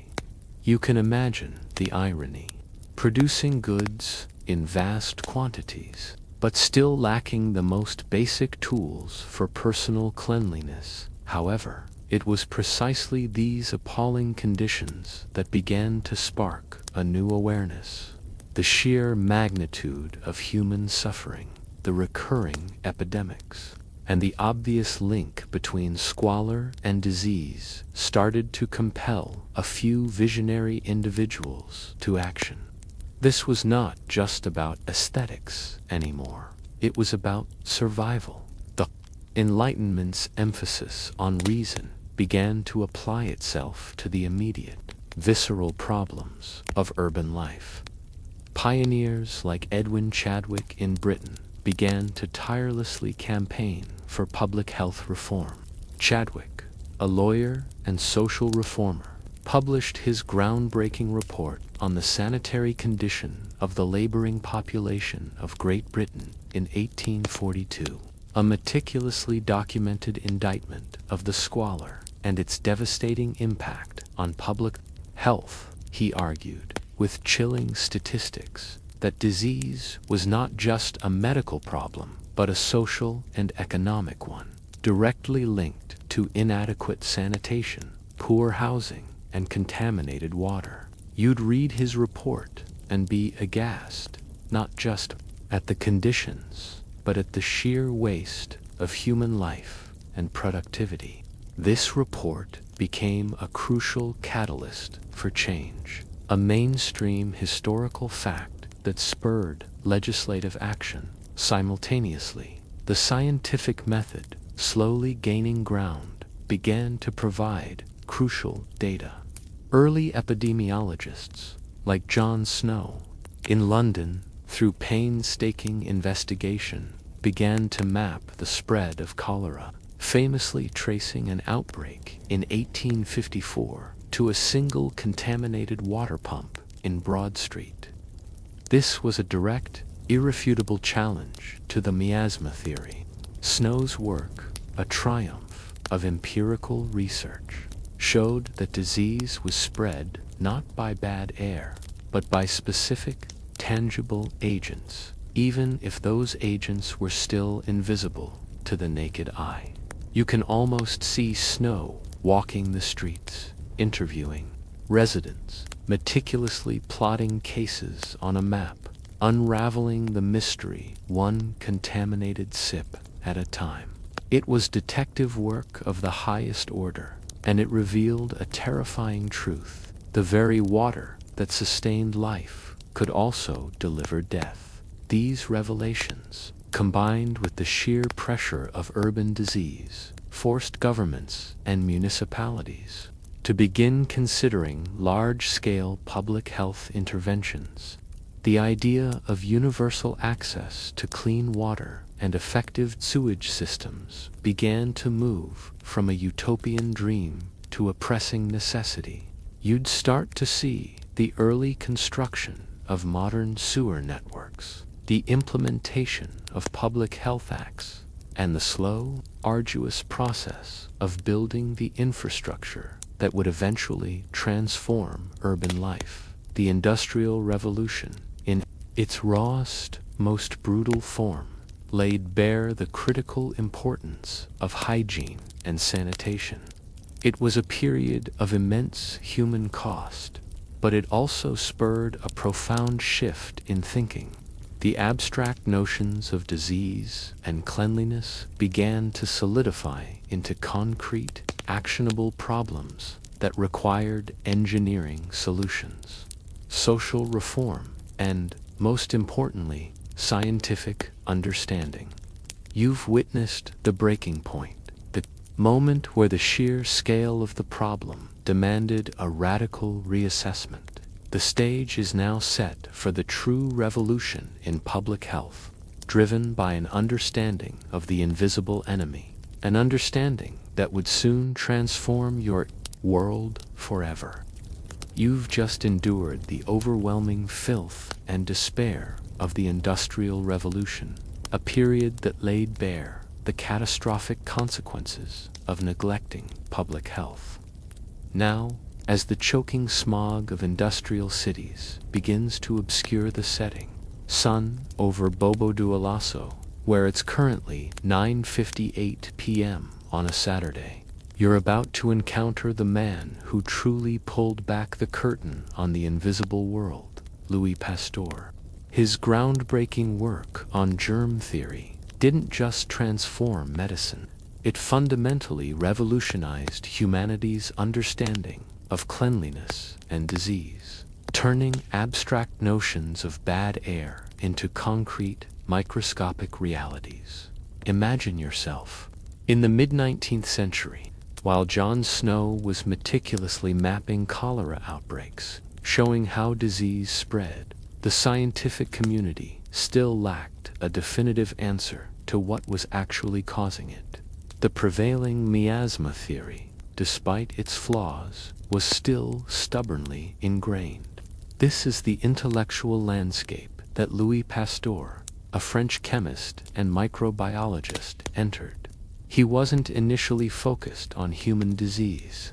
His early work was on fermentation and the spoilage of wine and beer. But it was in these seemingly mundane investigations that he stumbled upon a truth that would shake the foundations of medicine. Pasteur's critical insight was the concept that microorganisms, tiny, invisible living things, were responsible for processes like fermentation and putrefaction. He performed a series of elegant, now iconic, experiments to prove this. One mainstream historical fact is his famous swan neck flask experiment. You can picture it, Pasteur boiling broth in flasks, with long S-shaped necks that allowed air to enter but trapped dust and airborne microbes. The broth remained sterile. If he tilted the flask, allowing the dust and microbes to reach the broth, it quickly became cloudy with microbial growth. This simple yet profound experiment definitively disproved the theory of spontaneous generation, the idea that living organisms could arise from non-living matter.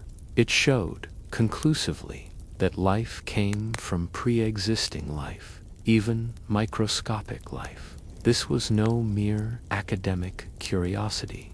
It was a bombshell. If invisible microbes caused wine to spoil, if they caused milk to go sour, what else could they do? The logical leap, which Pasteur himself eventually made, was that these same invisible agents could cause disease in humans and animals. You can almost feel the intellectual earthquake this caused, shaking apart centuries of medical dogma based on humors and miasmas. Suddenly, the enemy was quantifiable, observable, albeit with a microscope, and, crucially, targetable for a quirky or fringe tidbit. Consider Pasteur's initial challenges in gaining acceptance for his germ theory, especially from the medical establishment. Many doctors, steeped in the traditional views of miasma and spontaneous generation, were resistant to the idea that invisible animalcules could be responsible for something as complex as disease. They found it almost demeaning that something so tiny could wield such power over human life. Imagine trying to convince a skeptical, established physician that the bad air they'd been worrying about for years was actually teeming with microscopic invaders. There was even a debate in France, known as the spontaneous generation controversy, which dragged on for years before Pasteur's evidence became undeniable. It's a reminder that even revolutionary scientific truths often face an uphill battle against entrenched beliefs.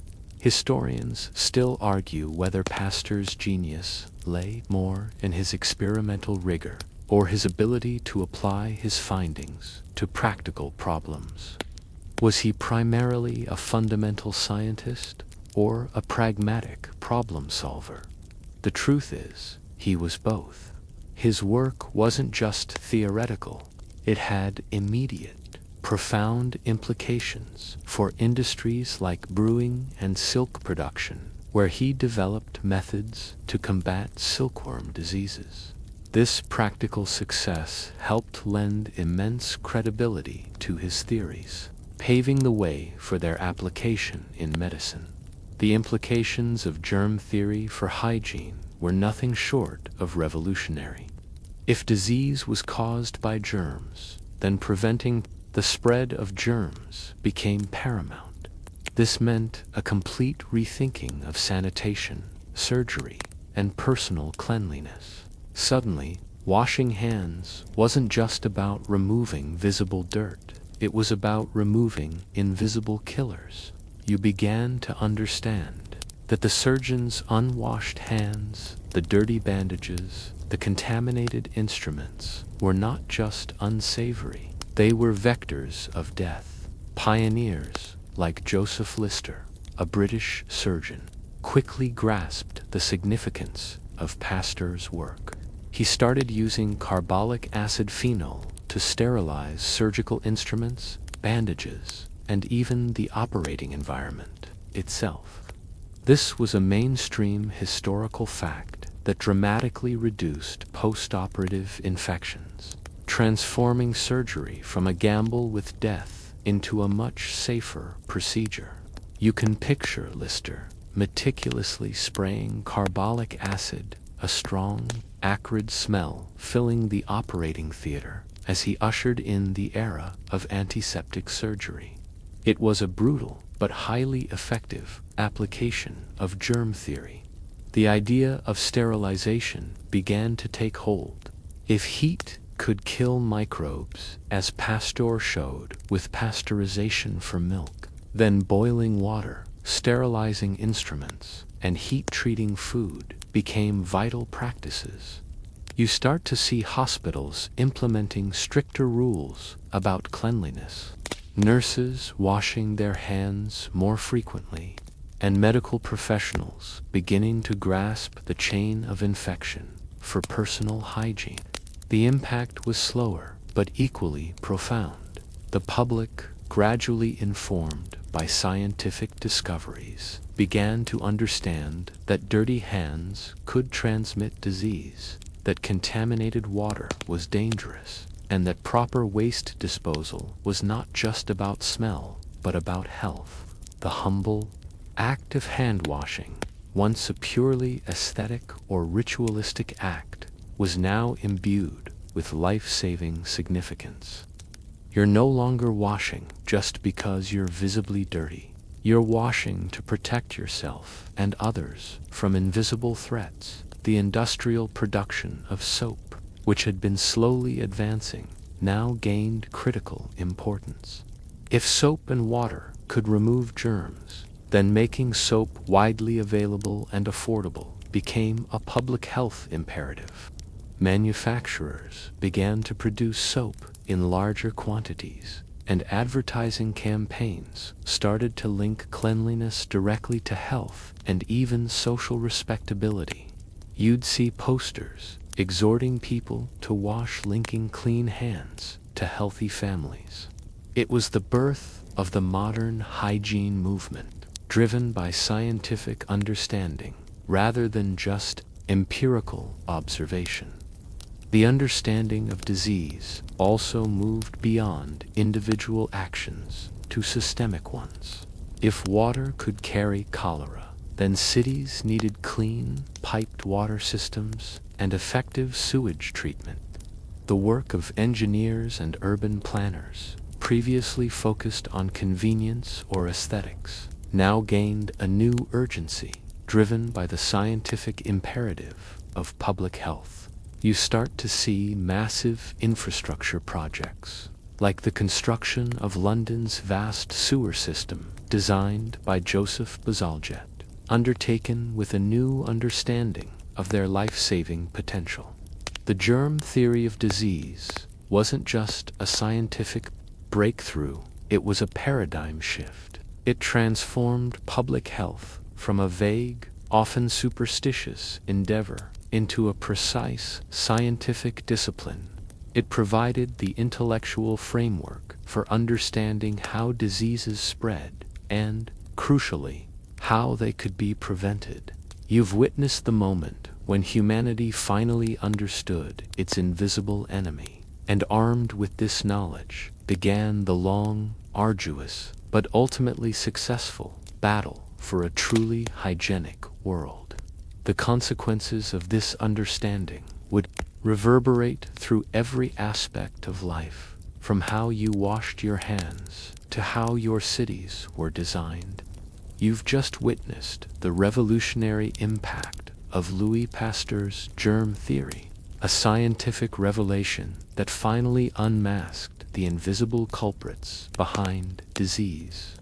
Now, as the 19th century progresses and the echoes of industrial clamor resonate through the streets of Bobo Dioulasso, where it's now the evening of Saturday, July 19th, 2025, we arrive at a fascinating, often contradictory period, the Victorian era.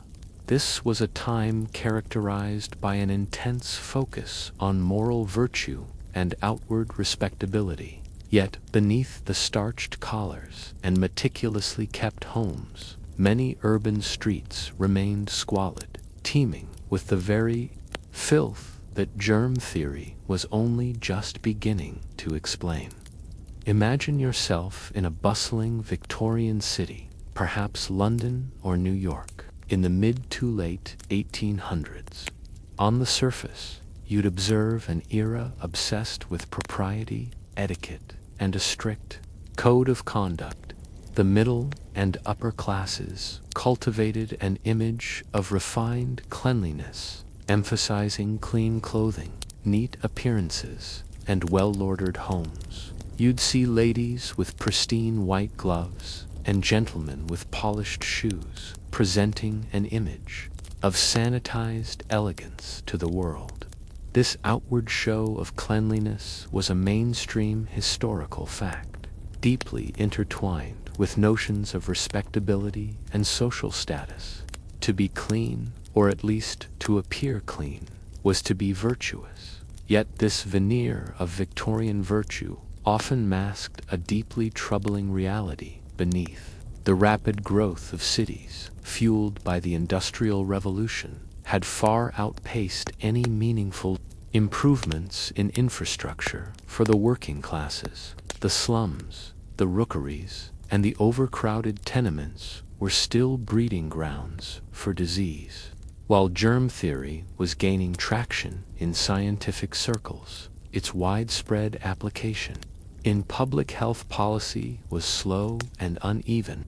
You might walk past elegant townhouses with indoor plumbing, while just a few blocks away, entire families were sharing a single, overflowing privy in a narrow, unventilated courtyard. For a quirky or fringe tidbit, consider the Victorian obsession with sanitary science and the concept of miasma traps. Even as germ theory began to emerge, the old miasma theory lingered, influencing architectural and plumbing design. Homeowners, anxious about bad smells bringing disease, installed elaborate S-traps and ventilating pipes in their plumbing systems, believing these would prevent noxious sewer gases, the supposed miasmas, from entering their homes. You'd find detailed diagrams in domestic manuals showing how to ensure your drains were properly trapped to keep out the dreaded odors. It was a well-intentioned effort, but often misdirected, focusing on smell as the primary danger rather than the invisible microbes themselves. It truly highlights the transition period in scientific understanding, where old theories died hard even in the face of new evidence. Historians still argue whether the Victorian emphasis on individual moral responsibility for cleanliness inadvertently hindered the implementation of large-scale public health reforms. Did the belief that poverty and disease were linked to individual moral failings, for example, laziness, lack of self-control, make it harder to justify public spending on sanitation for the poor? Or was the sheer scale of the problem simply overwhelming, regardless of ideology? It's a complex interplay of social values, economic realities, and emerging scientific understanding. Despite the disparities, significant strides were being made in public health, often driven by a moral imperative to civilize and uplift the poor, even if the underlying scientific reasons were still debated.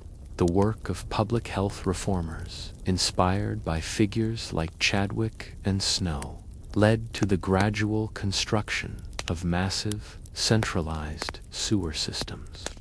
The completion of Joseph Bazalgette's monumental London sewer system in the 1860s is a prime, mainstream historical fact.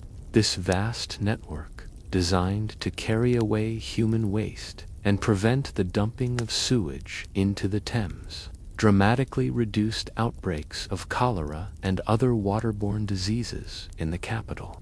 You can imagine the immense engineering challenge, the hundreds of miles of tunnels, a testament to a society finally grappling with its own waste on an unprecedented scale. It was a titanic effort, literally draining the disease out of the city. Simultaneously, the supply of clean piped water to homes and public fountains became more widespread. Water filtration systems were developed, further reducing the risk of waterborne illnesses. The idea of universal access to clean water, once a Roman luxury, was slowly becoming a public utility. Recognizing that healthy citizens were vital for a productive workforce and a stable society, soap, once a luxury, began its transformation into an everyday commodity during the Victorian era. Industrialization meant that soap could be produced more cheaply and in greater quantities. Companies like Lever Brothers, later Unilever and Procter & Gamble, began to emerge, mass-producing soap and aggressively marketing it to the general public. Advertising campaigns linked cleanliness with health, beauty, and social advancement. You'd see advertisements touting the purity of their soap, emphasizing its ability to remove dirt and, implicitly, disease. The simple bar of soap became a symbol of progress, a tool for personal and public improvement. However, many of these early commercial soaps were still quite harsh, made with strong alkalis that could irritate the skin.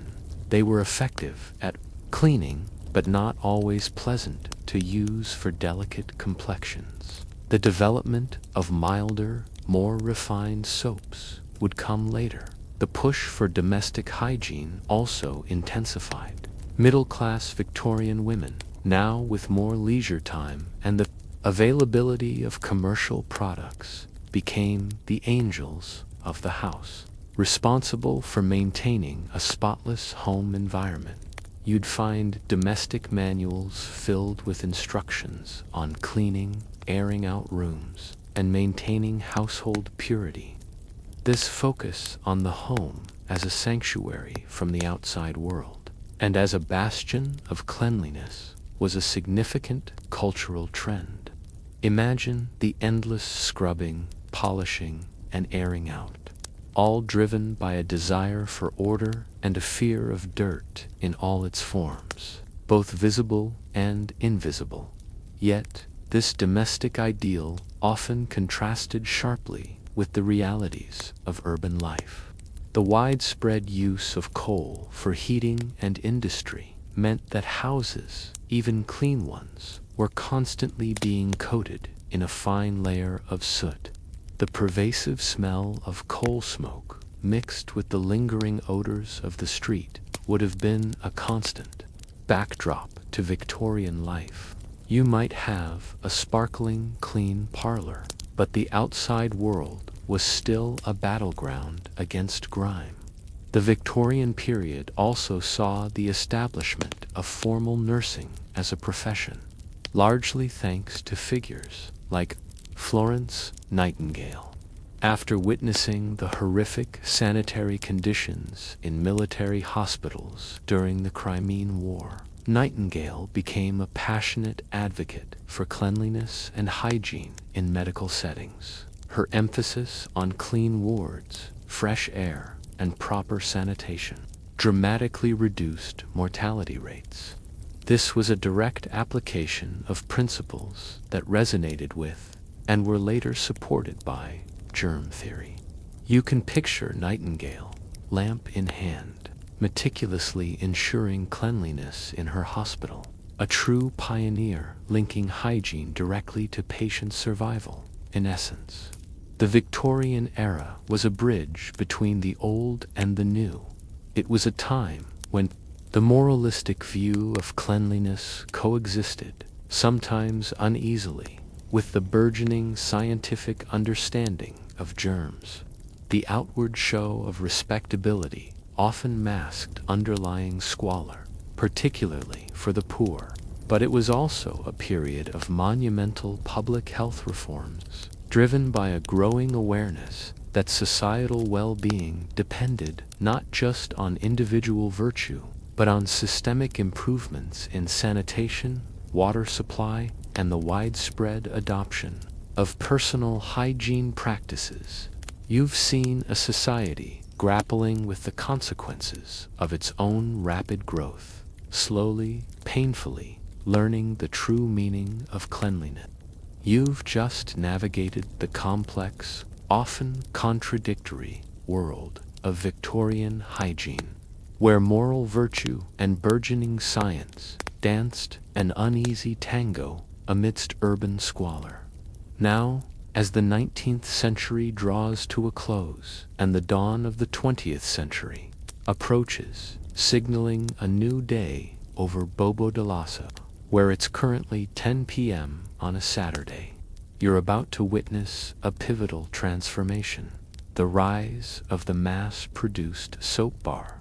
This isn't just about a new product, it's about a fundamental shift in accessibility, marketing, and the very concept of cleanliness, moving from a luxury or a moral imperative to an everyday necessity for everyone.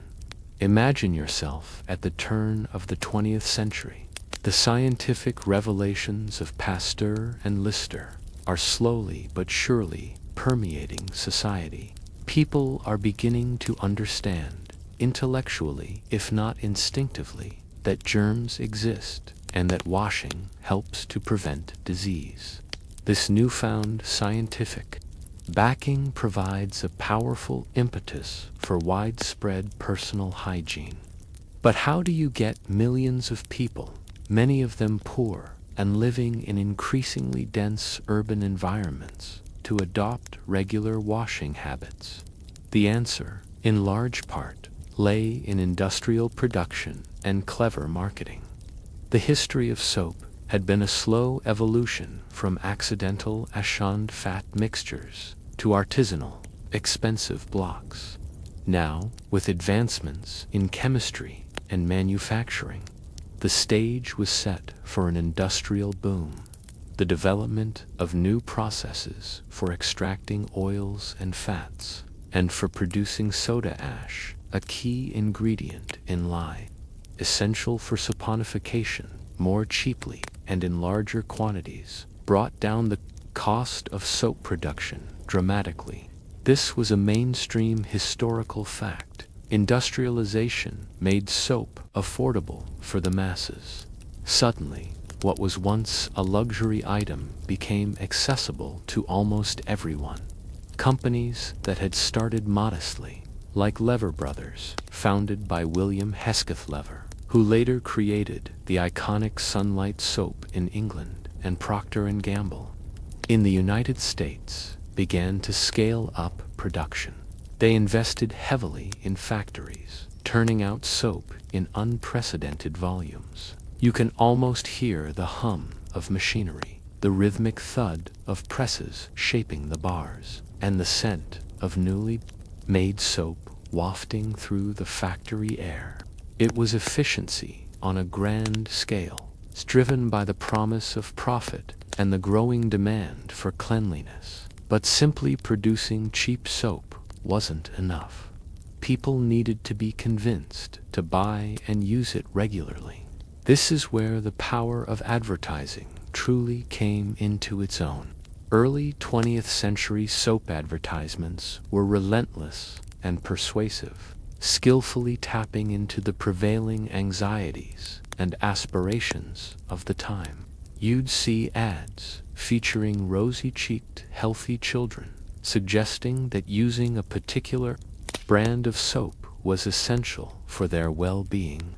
Others appealed to social mobility, implying that cleanliness was the key to respectability and acceptance. Cleanliness is next to godliness was a common slogan, blending religious sentiment with hygienic practice for a quirky or fringe tidbit. Consider the innovative, almost subversive, marketing tactics of Pears soap. While many brands emphasized health and purity, Pears famously used the phrase, "Good morning. Have you used Pears soap?" This seemingly innocuous question, accompanied by images of children or elegant women, was a stroke of genius. It was an intrusion, an intimate query that implied daily use and made cleanliness a part of the morning ritual. Imagine seeing that ad everywhere, on billboards, in magazines, gently nudging you to consider your morning wash. It turned personal hygiene into a question of social expectation, subtly shaming those who might neglect it. It truly normalized the idea of daily cleansing in a way that had never been done before. Historians still argue whether the mass adoption of soap was primarily driven by the scientific understanding of germ theory, or if it was more a consequence of effective marketing campaigns that capitalized on existing anxieties about disease and social status. Was it science pulling hygiene forward, or advertising pushing it into every home? It's likely both. The scientific validation provided the why, and the advertising provided the how, and the motivation for the average consumer. The humble soap bar became a symbol of modernity and progress. It was convenient, easy to use, and relatively inexpensive.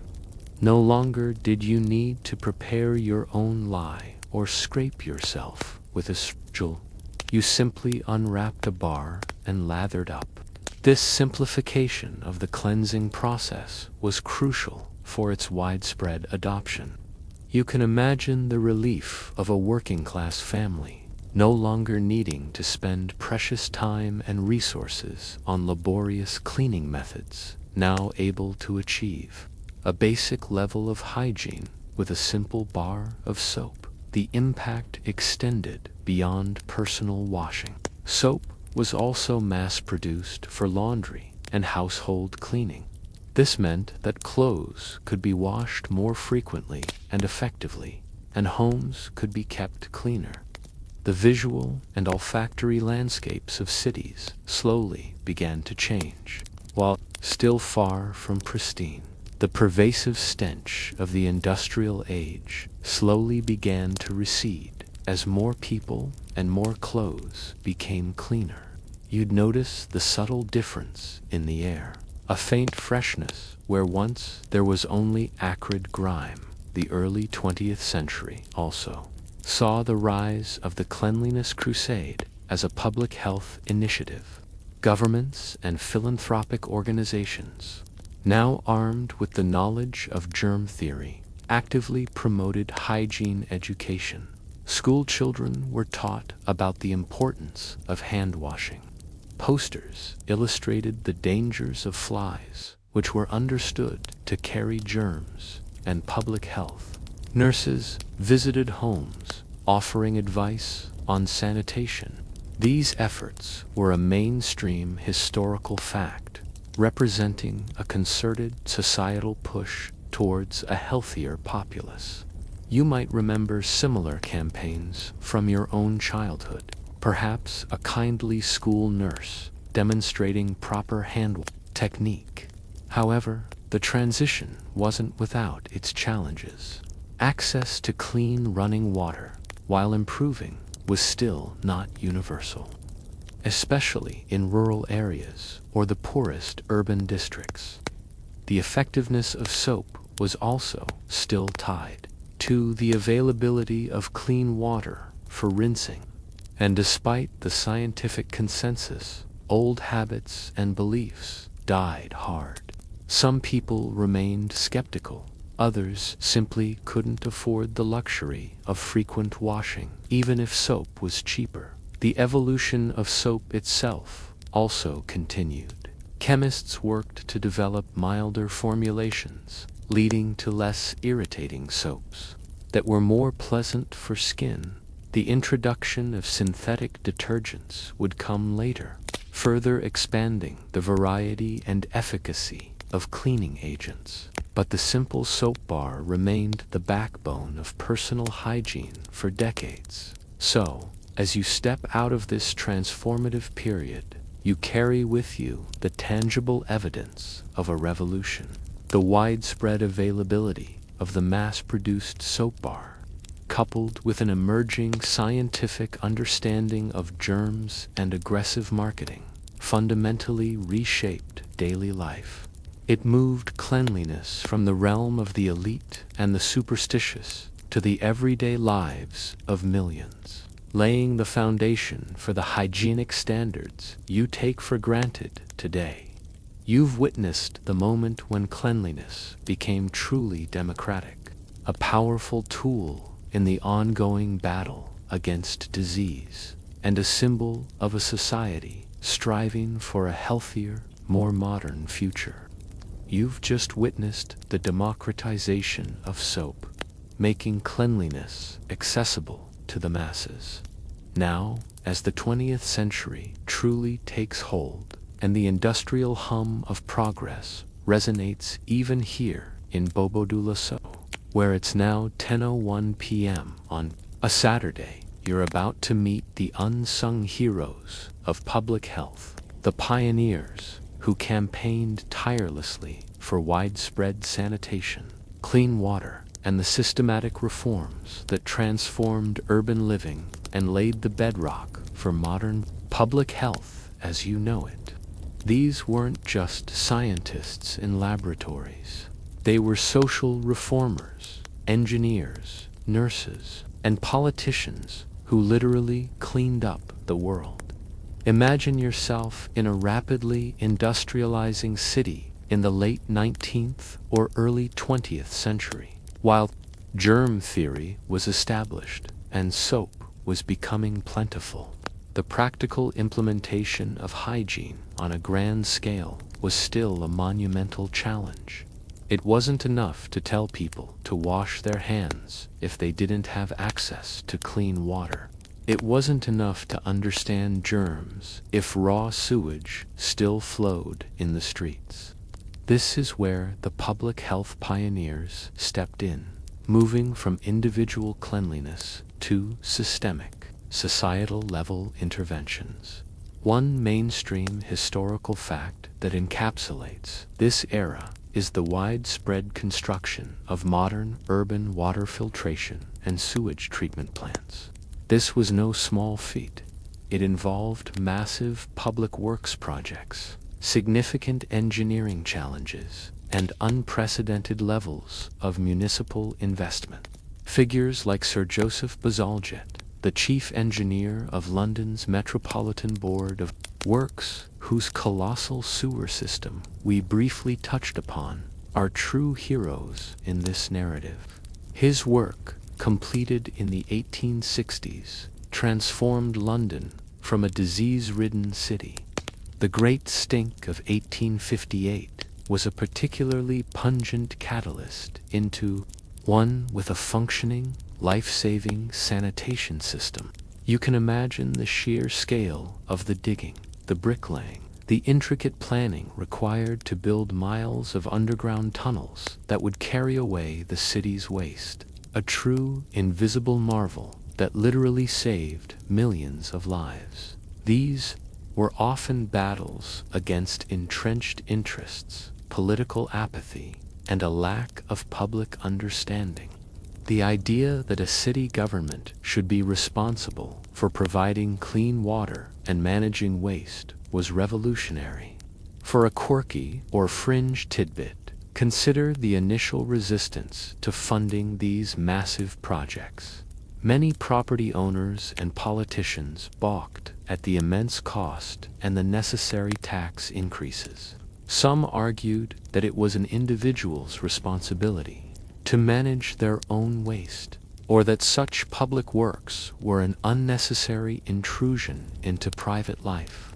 Imagine the public debates, the indignant editorials in newspapers, arguing against what we now consider fundamental civic services.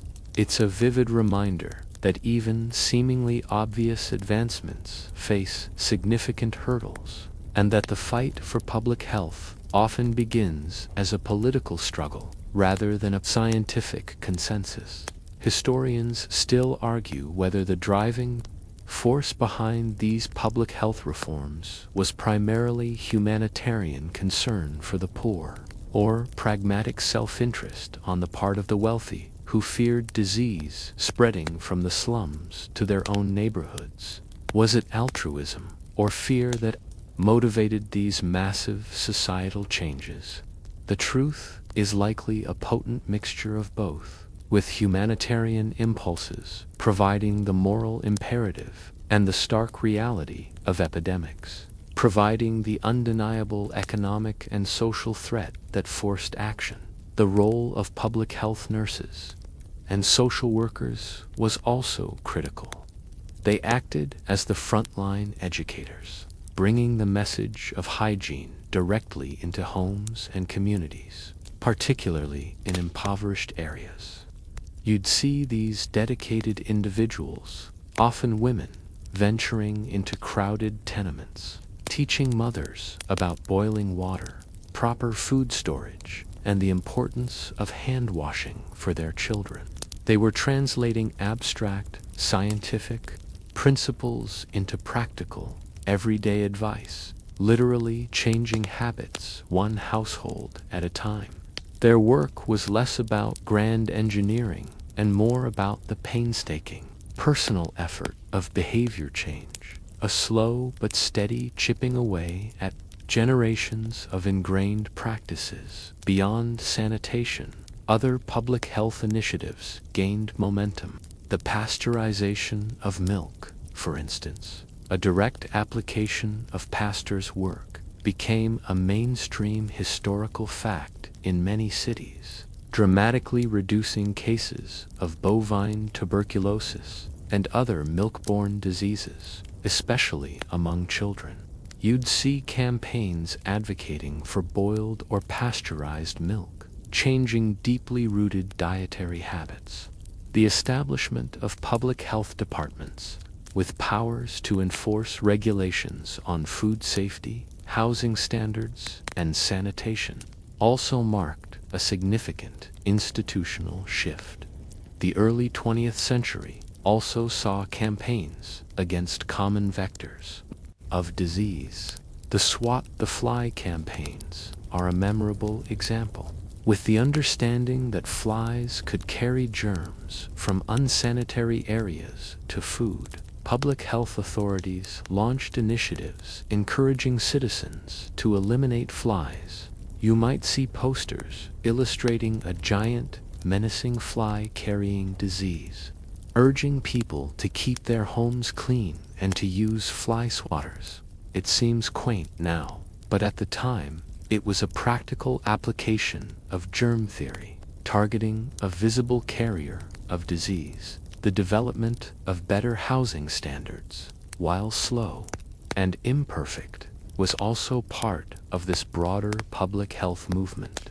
Reformers argued for better ventilation, access to sunlight, and basic plumbing in new construction. While many older tenements remained squalid for decades, the principles of healthy housing began to be incorporated into urban planning and building codes. You can see the legacy of these efforts in the minimum standards for windows, bathrooms, and ventilation in modern housing regulations. The fight against specific infectious diseases also spurred hygienic advancements. The understanding of how diseases like tuberculosis spread through airborne droplets led to public health campaigns emphasizing covering coughs and sneezes, and the importance of fresh air in reducing transmission. While not directly about soap, these initiatives collectively raised the overall awareness and standard of public hygiene. These public health pioneers were, in many ways, social revolutionaries. They challenged the idea that poverty and disease were inevitable, demonstrating that societal intervention and infrastructure could dramatically improve health outcomes for everyone. They were the ones who took the scientific insights from the laboratory and translated them into tangible, life-saving changes in the real world.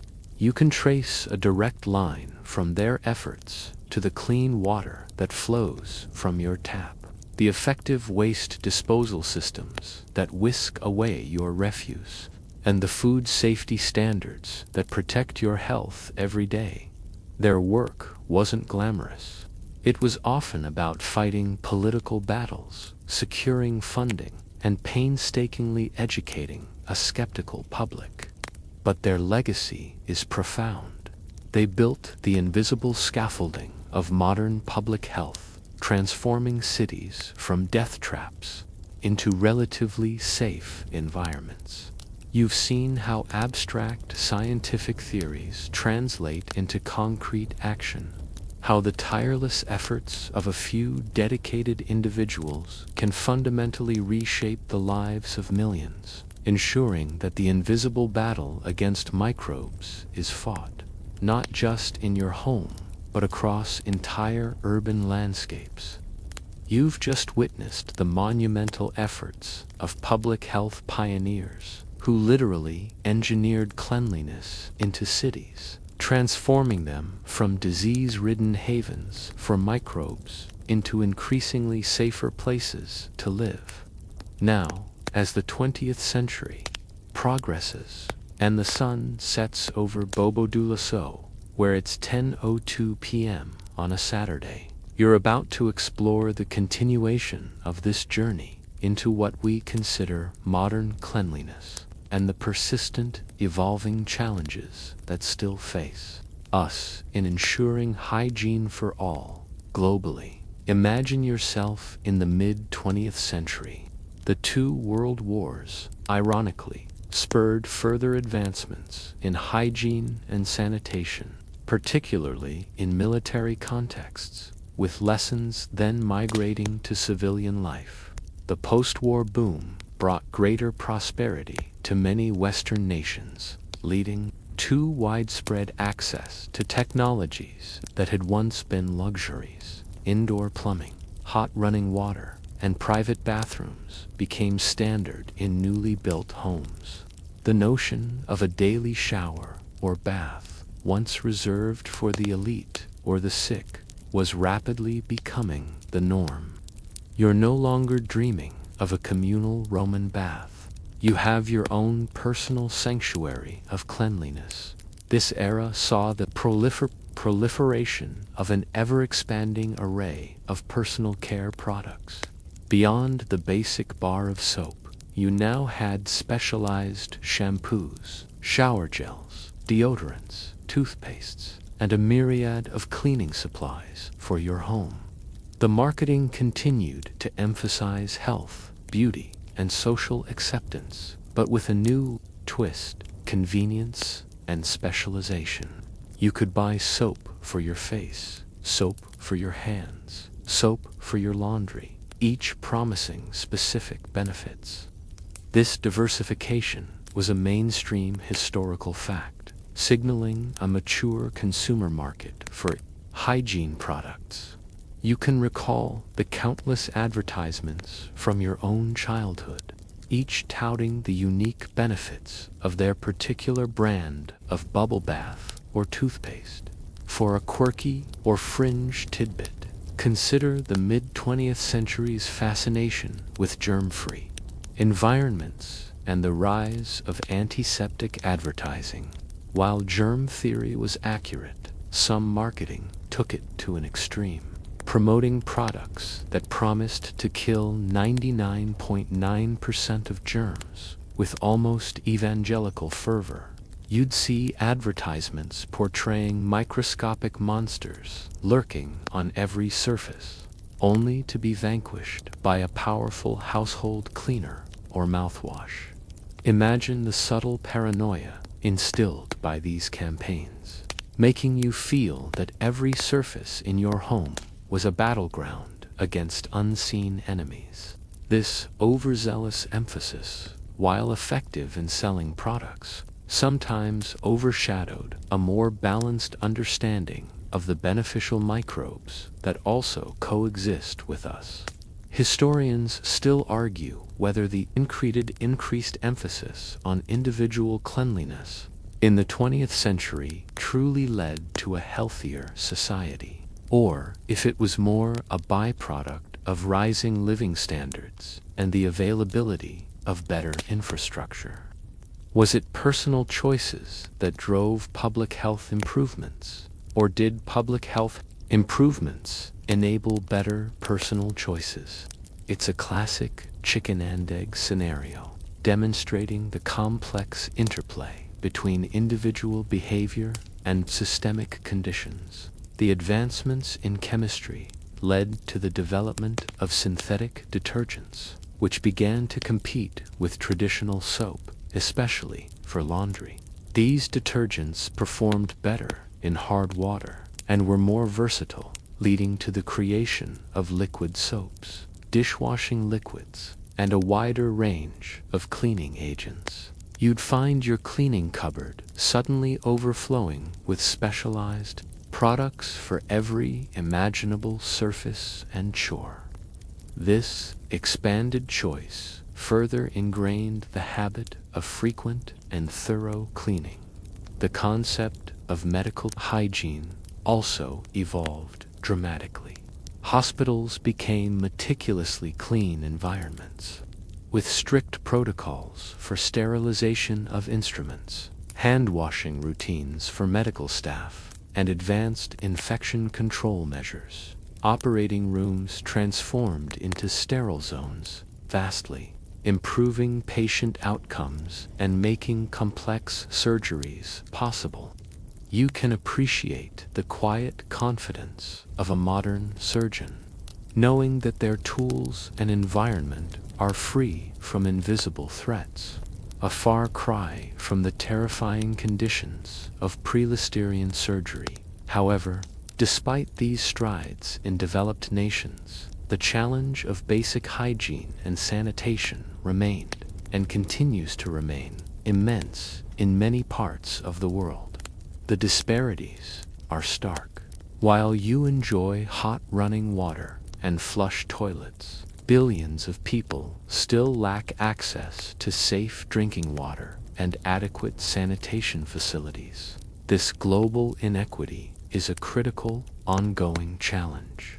You might watch a documentary showing Communities where open defecation is still practiced, or where women and children spend hours daily collecting water from unsafe sources, and be profoundly reminded of how privileged your own access to hygiene truly is. The focus shifted from simply understanding germs to actively managing and controlling their spread on a global scale. Organizations like the World Health Organization, who work tirelessly to improve sanitation infrastructure, provide hygiene education, and combat diseases linked to poor hygiene in developing countries. Campaigns for universal hand washing, especially with soap, are still critical in preventing the spread of infectious diseases like diarrhea and respiratory infections, which remain leading causes of child mortality globally. You'll see public health campaigns in these regions emphasizing the same basic principles that were discovered a century ago, a testament to their enduring importance. The rise of global travel and interconnectedness also presented new hygiene challenges. Diseases could now spread across continents in a matter of hours. This led to increased focus on airport and port sanitation, disease surveillance, and rapid response protocols for outbreaks.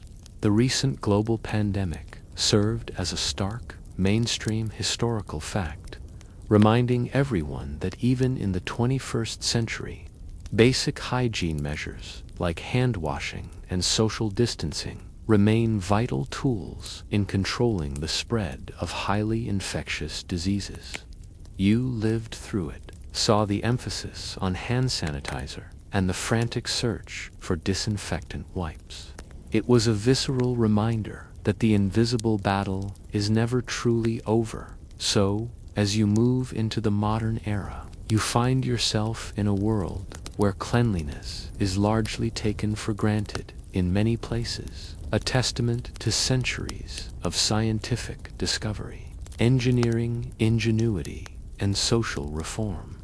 But you also recognize that the journey is far from complete. Billions still lack basic access to sanitation, and new infectious diseases constantly emerge, challenging our best efforts.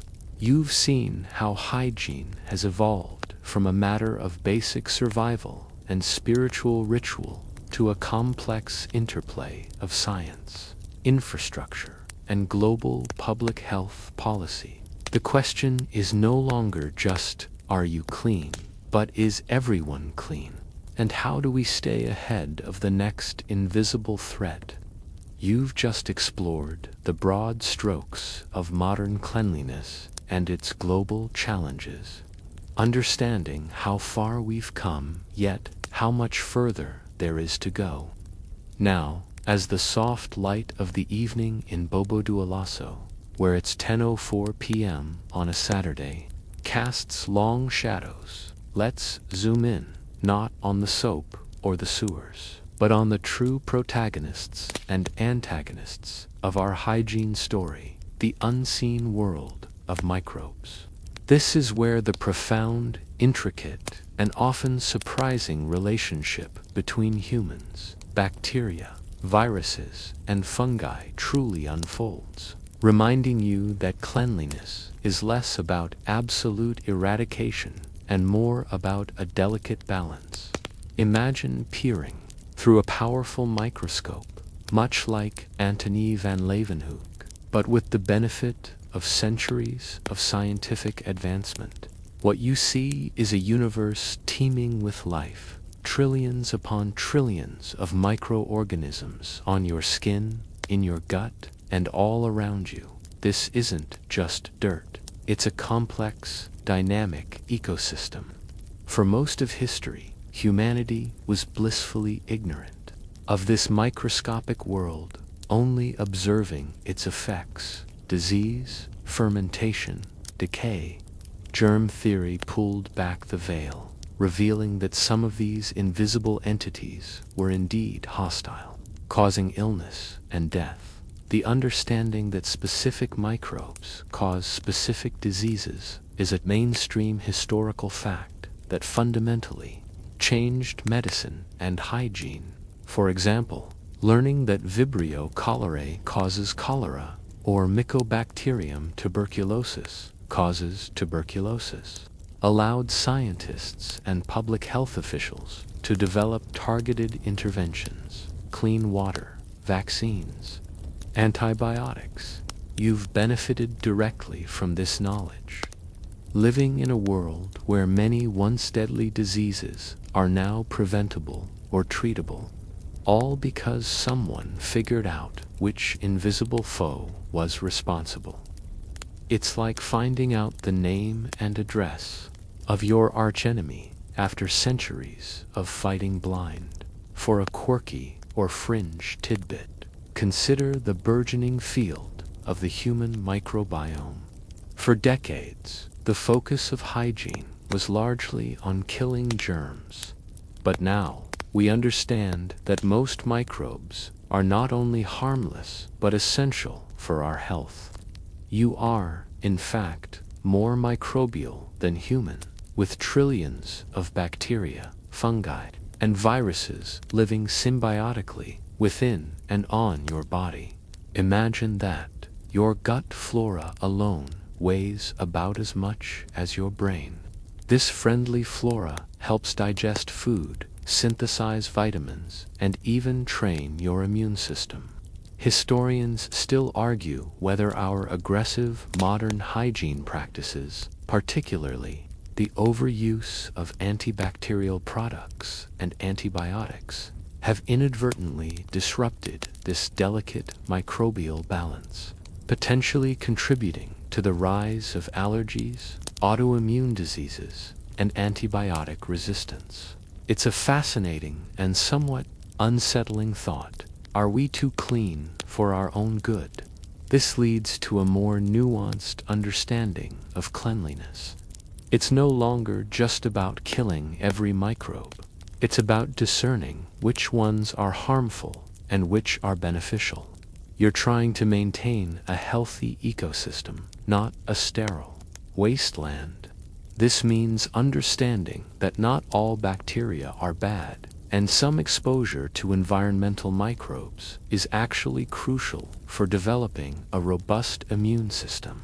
Think about the hygiene hypothesis, which suggests that a lack of early childhood exposure to microbes due to overly sterile environments may lead to a higher incidence of allergic and autoimmune diseases. It challenges the very notion of absolute germ-free living. The development of antibiotics in the mid-20th century was another monumental scientific leap in the battle against pathogenic microbes. You can easily recognize the profound impact of penicillin and subsequent antibiotics, which transformed the treatment of bacterial infections. What was once a death sentence could now be cured with a pill. This mainstream historical fact ushered in an era of unprecedented confidence in medicine's ability to combat infectious diseases. You might take a course of antibiotics without a second thought today, but a century ago, such a cure was unimaginable. However, this very success has led to its own set of challenges: antibiotic resistance. The overuse and misuse of antibiotics have caused microbes to evolve, developing resistance to drugs that were once highly effective. This means that once treatable infections are becoming harder and sometimes impossible to cure. You're now faced with the sobering reality that the invisible enemies are constantly adapting, forcing humanity to continuously innovate in the arms race against evolving pathogens. It's a stark reminder that the battle for hygienic control is an ongoing, damning dynamic process, not a one-time victory. The scientific understanding of viruses also expanded dramatically in the 20th century, leading to the development of vaccines. Unlike bacteria, viruses are even smaller and require host cells to reproduce. Learning how they operate allowed for the creation of vaccines against diseases like polio, measles, and influenza. You've likely received many vaccinations throughout your life, a testament to humanity's ability to leverage scientific understanding to prevent viral scourges that once ravaged populations. Yet, despite all this knowledge, new microbial threats constantly emerge. The ongoing challenges of new viral strains, like various influenza viruses or coronaviruses and drug-resistant bacteria, demonstrate that the microbial world is endlessly adaptive. You realize that global interconnectedness means a new pathogen can emerge in one corner of the world and rapidly become a threat everywhere else. This necessitates constant vigilance, rapid scientific response, and continued adherence to basic hygiene principles. The science of hygiene has also branched into specialized fields: food microbiology, water quality testing, hospital infection control, and even the hygiene of space travel. You can find experts dedicated to understanding how microbes thrive in different environments and how to control their growth. The level of detail and sophistication in our understanding of these unseen entities is truly mind-boggling compared to the miasma theories of old. So, as you reflect on this unseen world, you realize that cleanliness is not a simple state of being, but a continuous, complex negotiation with the microbial universe. It's about leveraging scientific knowledge to protect ourselves from harmful pathogens, while at the same time understanding and even nurturing the beneficial microbes that are vital for our health. You've seen how our understanding has shifted from blind fear of bad air to a nuanced appreciation of the intricate microbial tapestry that surrounds and inhabits us.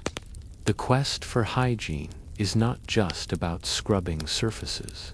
It's about understanding life at its most fundamental level, a constant dance with the invisible. You've just journeyed through the invisible world of microbes, gaining a deeper appreciation for the complex dance between humanity and its microscopic companions. Even as the Saturday evening in Bobo Dioulasso, where it's now 10:06 p.m., quietly deepens. Now, as our historical narrative draws to a close, let's reflect on the profound and often overlooked impact of hygiene on human history and well-being. This final section isn't about specific historical events, but about the enduring legacy of cleanliness, how it subtly, yet fundamentally, shaped your very existence. Imagine, for a moment, the world without the advancements in hygiene we've explored tonight. You would be living in a world perpetually threatened by rampant, often fatal, infectious diseases. Life expectancy would be dramatically shorter, infant mortality rates tragically high. The grand cities you inhabit would be unimaginable, overwhelmed by waste and stench, breeding grounds for plagues. Your daily life would be a constant, often losing, battle against filth and unseen pathogens. It's a sobering thought, isn't it? The air you breathe, the water you drink, the food you eat, the very surfaces you touch, all would carry an inherent, terrifying risk. The journey of hygiene, from accidental discovery to scientific mastery, is a testament to human ingenuity and persistence. It began with simple observation. Water washes away dirt. It progressed to crude mixtures of ash and fat, then to sophisticated Roman baths, only to recede into medieval squalor. The reemergence of cleanliness was slow, often driven by pragmatic necessity and the sheer scale of suffering in the industrial age. It was the scientific breakthrough of germ theory, however, that provided the critical understanding needed for a true revolution. 1. Mainstream historical fact that encapsulates this enduring impact is the dramatic increase in human life expectancy over the last 2 centuries. While medical advancements like vaccines and antibiotics certainly play a huge role, public health initiatives, particularly improved sanitation and access to clean water, are often cited as the single most significant factor in this increase. You are alive today with the expectation of a long and healthy life, in large part because engineers built sewers, reformers fought for clean water, and scientists deciphered the secrets of microbes. Your very existence, extended and healthier than any generation before, is a direct legacy of the hygiene revolution. For a quirky or fringe tidbit, consider the subtle, often subconscious, ways that hygiene influences your perception of beauty, social status, and even morality. Think about phrases like squeaky clean, clean cut, or dirty deeds. These linguistic connections reveal how deeply intertwined cleanliness has become with positive attributes in society. Historically, cleanliness became associated with piety, then with respectability, and eventually with health and modernity. Imagine a world where smelling like a barnyard was simply normal, where stains on clothing were unremarkable. This subtle shift in aesthetic and moral judgment, driven by the increasing possibility of cleanliness, profoundly shaped social interactions and expectations. It's a testament to how practical changes can ripple out to affect abstract social constructs. Historians still argue whether the concept of personal space and the aversion to physical contact in some cultures were subtly influenced by a historical awareness of disease transmission, long before germ theory provided the scientific explanation. Did an intuitive understanding that proximity could spread illness lead to certain social customs, or are these purely cultural artifacts unrelated to hygiene? It's a fascinating question, suggesting a deeper evolutionary connection between our social behaviors and our struggle against unseen threats. The simple act of washing your hands, a ritual you perform countless times without thought, is perhaps the most powerful and accessible tool in the arsenal of modern hygiene. It's a direct descendant of the knowledge gleaned from Pasteur's lab and the tireless advocacy of public health pioneers. You might remember campaigns urging you to wash for at least 20 seconds.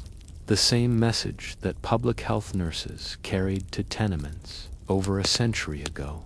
It's a testament to the enduring power of a basic, effective practice. As you consider the trajectory of our story, from ancient ash and oil to synthetic detergents and global sanitation networks, you realize that hygiene is not a static concept. It is constantly evolving, driven by scientific discovery, technological innovation, and the ever-present challenge of adapting to new microbial threats. The fight against infectious diseases is never truly over. It's an ongoing process of vigilance, research, and adaptation. The future of hygiene involves not just maintaining current standards, but addressing global disparities. Ensuring that every human being has access to clean water and adequate sanitation is one of the most pressing challenges of our time.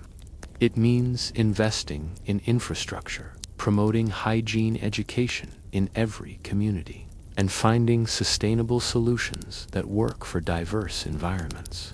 You are a part of this future, whether through supporting relevant initiatives or simply by valuing and practicing good hygiene in your own life. Ultimately, the history of hygiene is a story of progress, of humanity's relentless pursuit of a better, healthier existence. It's a story of how curiosity, resilience, and scientific inquiry can transform the most basic aspects of daily life, leading to profound improvements in health and well-being.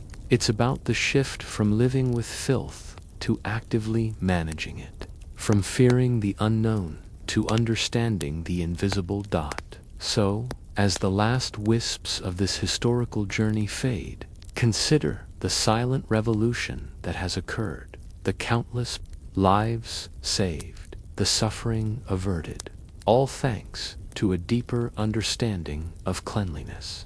It's more than just about scrubbing away dirt. It's about a fundamental respect for life itself. The next time you step into a warm shower, feel the lather of soap, or simply drink a glass of clean water, take a moment to appreciate the immense, often invisible, history that made that simple pleasure possible. It's a luxury born from millennia of struggle, discovery, and tireless dedication. Now dim the lights. Maybe turn on a fan for that soft background hum, and let's ease into tonight's journey together as your mind drifts, gently carried by the soft hum of the fan. The images of ancient civilizations and bustling industrial cities begin to blur, softening at the edges. The scents of wood, ash, and strong lye soap, of fragrant Roman oils and heavily perfumed Renaissance courts mingle and fade, replaced by a clean, neutral air. You've walked through centuries of human endeavor, from accidental discoveries by campfires to the meticulous science of microbiology, all in pursuit of a fundamental comfort, cleanliness. Feel the quiet contentment of knowing that the simple rituals of your daily life are built upon layers of incredible history, a foundation of countless forgotten efforts and profound insights. Let the echoes of distant aqueducts and the gentle fizz of a perfectly formed soap lather lull you now, carrying you effortlessly into the realm of peaceful dreams. The work is done. The world is cleaner. Rest